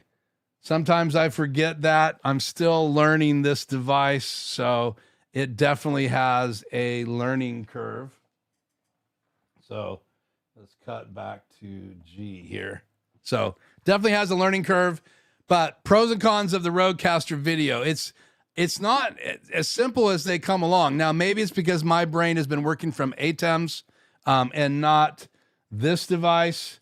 So that may be just because I've done so much time with the ATEM Mini and the ATEM Mini Extreme. Spent lots of hours teaching that. Maybe that's why. Let's see, channel 4 overlay, right? Thank you, Tony, for that. I appreciate it. I bought it, but I have not tried it. Tom's video is titled How to Connect the Rodecaster Pro to a Camera or an ATEM. Thank you. Thank you. So again, it'll be interesting once you try that, Sean, if it works well. Thank you, Jay, for attending. I'm sure you already left. His stream starts now, his live stream. So if you want to join TVJ's live stream, you can pop over there now. So to wrap it up, the pros on the Rodecaster video for me way outweigh the cons. The biggest con for me has been the learning curve. The second con would be the fact that it only takes uncompressed video in those USB-C ports. But I love the fact that Rodecaster Pro 2 or Rode has dedicated themselves to high quality audio. If you use like the old Logitech C3 or 390, it's not high quality.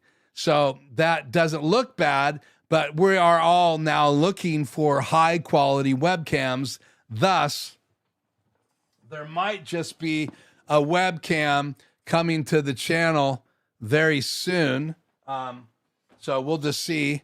If that webcam does really well, I will then be unboxing it and talking about it here on my channel and uploading some videos on it. But uncompressed webcam video, high quality, is really what you need. Or you just want to buy another cam link. I have one already, or one, and bring another camera in.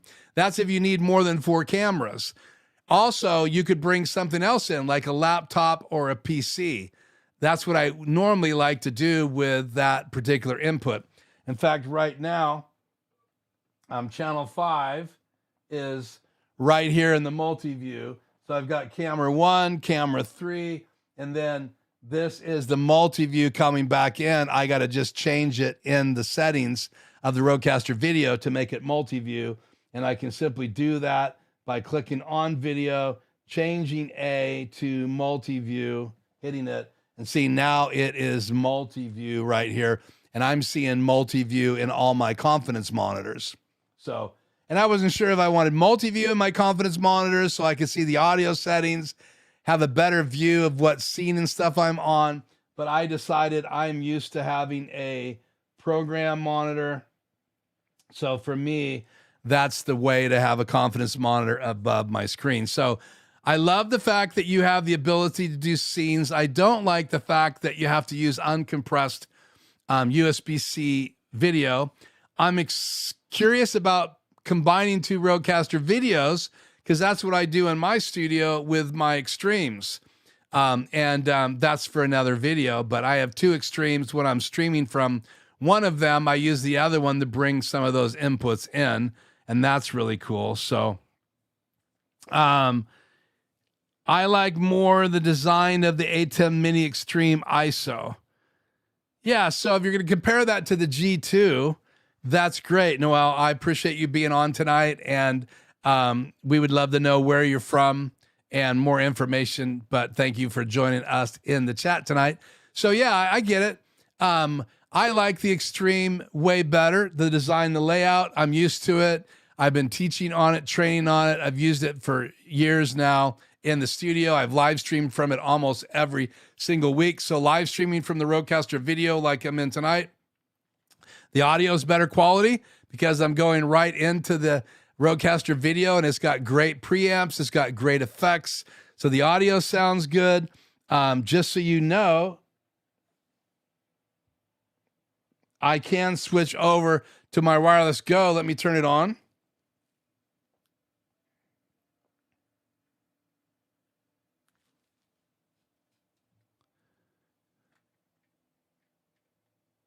And now I have it on. So I'll turn off the SM7B. And now I have the wireless Go 2 on. And it's wireless right to the Roadcaster video. So I could have me on one of these, you on one of those. That would be two people. And I could still have two XLR cables with two other microphones going into the Roadcaster video. So I think that's really cool. So I could get up right now, leave this microphone, and be wireless. And I love that idea, especially for a speaking gig or something like that. And then I could use the other one on a hand stick as a wireless microphone. Or you could buy the Rode wireless microphone that they sell as well. So I love that feature.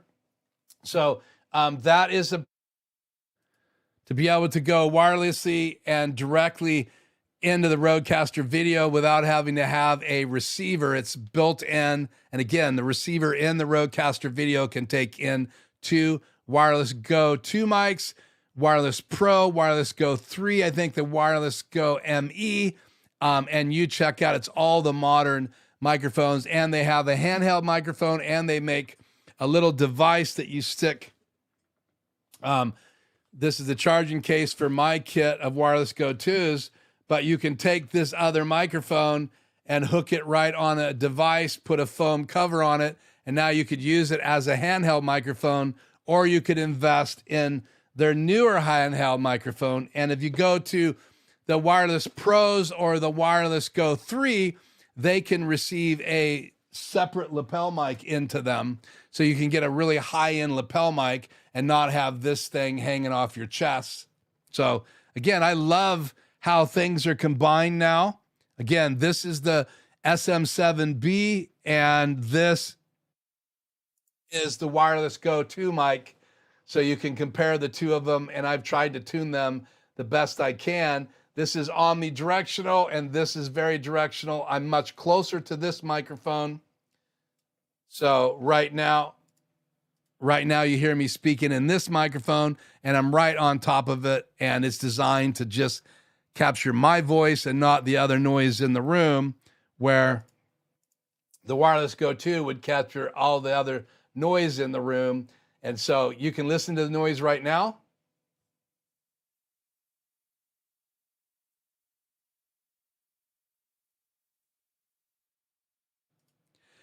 And this is the noise you're going to hear on this microphone. Now, again, I have the gates on, so you're not going to hear. As soon as I stop talking, these microphones stop.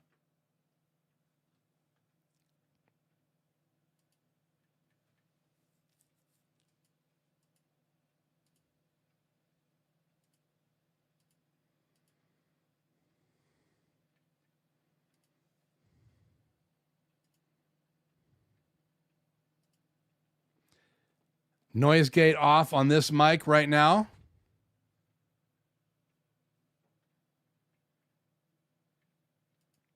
Now the noise gate's back on.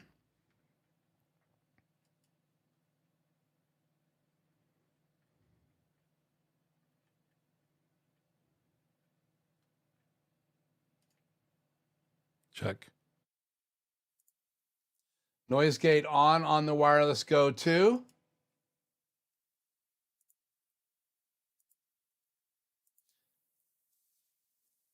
Now it's off on the Wireless Go 2. This is the room noise on it.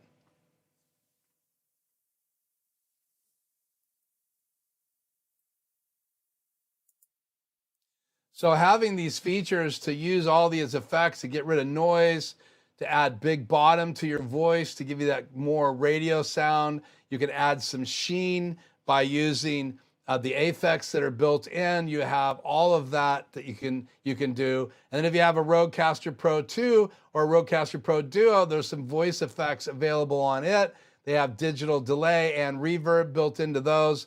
I think you can do that somewhere in the software, but I haven't gone that far in the Rodecaster video software yet. But the other pro I want to talk about before we go tonight is that I love the automation. Let me bring this up on the screen real quick here. I think this is important. So let's see, where do we want to go? Help me here. Yeah,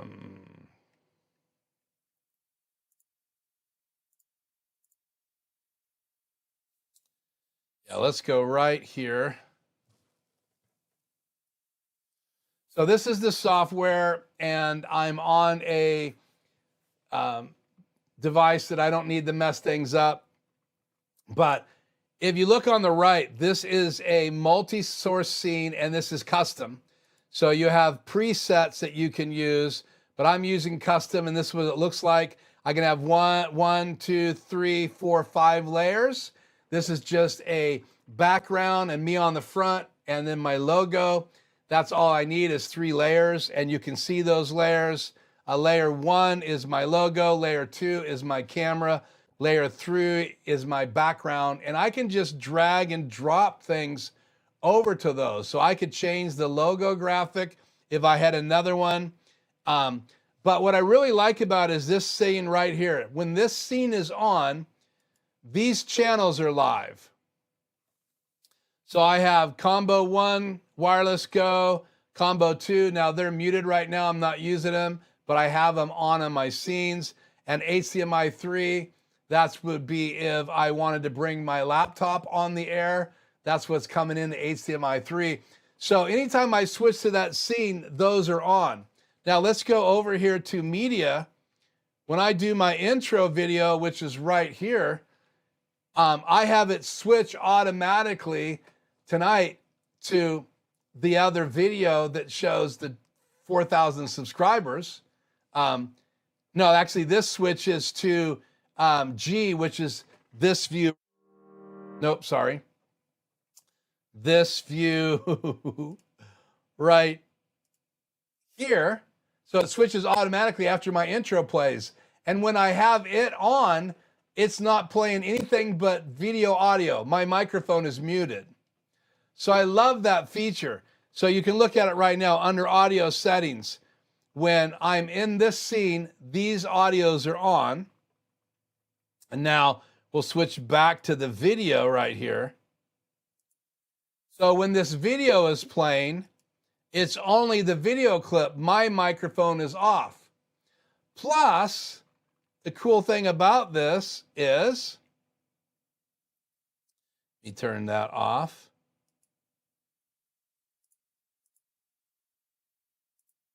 I'm lost now. And this is my complaint. Where am I at here? Scenes. Let me go back to A. So, oops, let's go back to G. So I have a audio set for this scene. I have an audio set for this scene, which is this camera. And then all of my other angles, I have audio set. So I can turn the audio on or off that I want. So how does that work? That means that I can have my still image on and then cut to tonight's intro video, make it live, turn my still image off, and this microphone mutes and only the audio from the video plays. And then I can also set it. See, which one are you again? B. I can set it to automatically switch to something else when it's over. So I go into the videos right here. I click on the video.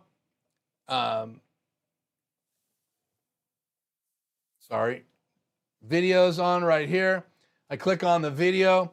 I have it switch to scene G after it's over. So as soon as that video is done, it switches to scene G. If I click on scene G, it then turns on these microphones. Actually, that's not it. This is scene G. So it turns on all these microphones. Now I must have reprogrammed G. So let's turn that on. I did right before we started. I had to reprogram this. So this is G. So we want those three on. So again, now when I switch to G, let's go back to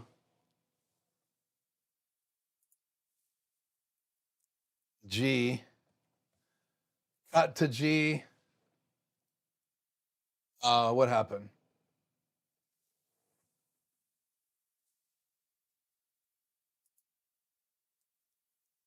Turn D off. Now let me cut to G.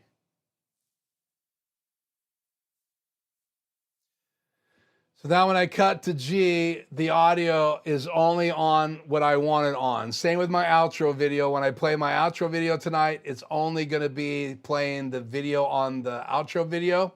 And then it'll cut at the very end to the firework display and the 4,000 subscribers. There's no audio on that video. And then the video will be done. So I love the automation. That's really helpful. You have to do macros if you want to automate in the ATEMs. And I can do macros. I've done all kinds of crazy macros. So I'm very persistent and capable on macros, but they're a lot of work. And I like to be able to just automate inside this. So technically I could go from an intro video back to this camera and the microphones would change as I needed. There's also automation available. So we'll talk about that in a later video so I can have it cut to different cameras when that mic comes on, and I'll have to have a guest to demo that. So we'll do that when Shannon's in the live stream with me. So those are some of the pros, some of the cons. Again, the confusion is being with scenes and inputs and having still images on the screen, not on the screen.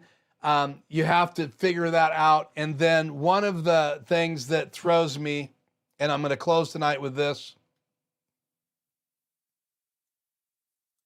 I definitely have chat off the air because things didn't go crazy. So let's go to D. So the buttons up here change depending on if you have these pressed, these two right here pressed. So this changes it to my video inputs. So this would make my celebration go live. This is my outro now. This is a background animation. This is a subscribe animation. I'm not going to use those tonight. I played this in the intro. I played this during our live stream. And then this is my outro. I haven't played it yet. And then if I turn that off and turn this on, now it's overlays. So again, I could bring overlays on the air. I think this is my still image.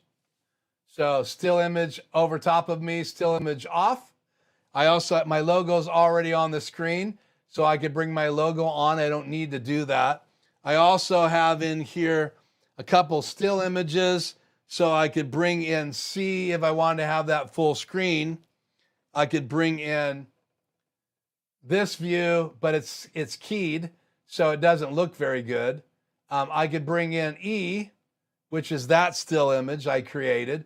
And they have to be 1920 by 1080 or just slightly under for them to be able to be brought in and display. So keep that in mind. I have F as well that I could bring on. And then this is just my background, which you can already see right now behind these two camera angles. But here it is full screen. And those are loaded in, and I can drag and drop and load whatever I want in these, but I can only have that many graphics loaded at one time, where inside the software,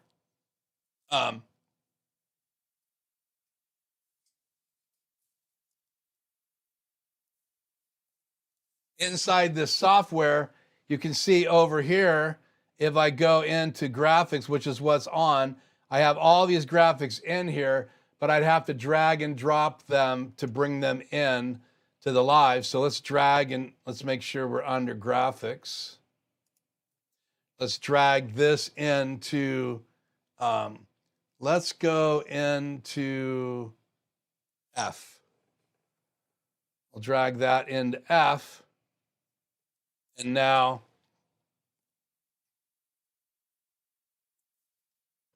did I change F? No. Let's see, let's go into F and delete the graphic first. And then now let's drag this background onto F. And then there's F on the screen. So I can turn F off the air. So now you can see me or on the air. And I could use that as my main background if I wanted to as well. So I love that you can load these graphics up. It's just a little confusing when you're on them and off of them, and I can cut to them as well. So I can cut from a graphic to a regular camera angle. I could cut from a graphic to a layout like this, or I could literally, let's go back to G, or I could cut from a video to a graphic, or from a video to an input, or from a input to a video, or a video to a scene. So I love that, but it's a little confusing, and I'm still trying to wrap my brain around all of the steps that you have to go into. But it looks like so far tonight, let's just double check the audio settings here. Check. Now we're back on the SM7B to wrap things up tonight. So we will retire the Rode wireless Go 2 and turn it off. And again, I can turn it off and back on again. It just reconnects. You can use these with the Roadcaster 2, the Roadcaster Duo, or the Roadcaster Video. And I think you can actually maybe even use one of these with the Streamer X, but I don't know or not. But I love these, and I love having the case so I can just pop it in here and get another charge, and then just plug this into USB-C. So this has got a battery on board, which is great. And it's got a charging port right there. The downside of these is the batteries are not replaceable. You can send them out now and have them replaced from Rode, but they're not a changeable battery. So once those batteries are wore out, I guess you throw the microphones away or send them out for repair. So that's it for me tonight. I hope you enjoyed tonight's comparison. Is the G2 better than the rest? I don't know. The jury's still out. So for some people, I think it might be the perfect solution. For other people, maybe not so much. For me, it might be something I add to my studio. I've got to kind of figure all of that out. And I'm not sure when I'm going to do that, or how I'm going to do that, or where the money's going to come. Again, if it was $1,900, that's a lot easier stretch than $21,995 US. So that's a lot of money. The Roadcaster Video was an open box, so I got a discount. I bought it for under $1,000 from B&H. So thankful for an open box. Everything seems to be working right. I don't think we had any audio glitches tonight. But just so we can say goodbye in the chat tonight, let's turn chat back on the air. And I apologize for not being more in touch with the chat. Let's just do that before we go off the air here. So let's go for, and let's see if there's any last comments. No, it doesn't seem like there's any more chat. So let's turn that back off the air so my outro video plays. So thank you so much for tuning in live.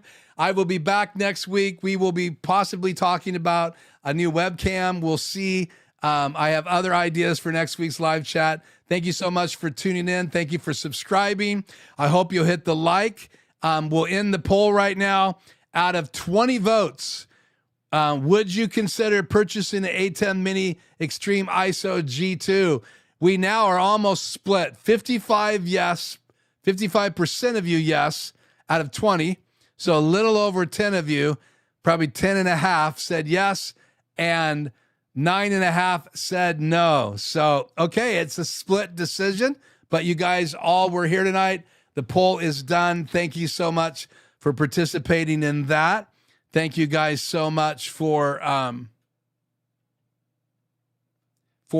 your chat. Thank you for the super chat earlier tonight. I really, really appreciate that. That was Bert. I thank you so much for that super chat. Obviously, oh man, we got to put that on the air because that's important. So thank you so much for that $9.99 super chat, and that'll go to good use. I really, really appreciate your help with the channel. So that's it for me.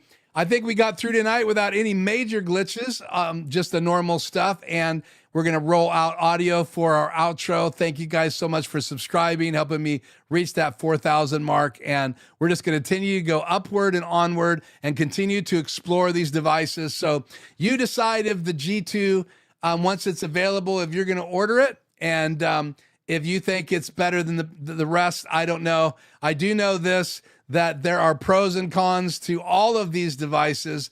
The Roadcaster video, the Extreme ISO, as well as the ATEM Mini Pro and ATEM Mini Pro ISO. They all have positive things. They also have different features. But the Rodecaster video so far in my studio has the best audio, but I'm still learning how to run it and operate it. So that, my friends, is the biggest challenge of them all. So, yeah, thank you for celebrating with me, and I appreciate that. Congrats from you guys. And also, thank you so much for attending the live streams, for taking out the time. Now I recommend you pop over to TVJ's channel. And if you don't know what you're looking for, this is TVJ's icon. So go over and check out his live stream. It's been up now for 35 minutes, so you'll be able to catch the last half of that. I am Keith. This is Life Journey Production Studios. Let's roll the outro and see if it works right. Until next week, I'm out.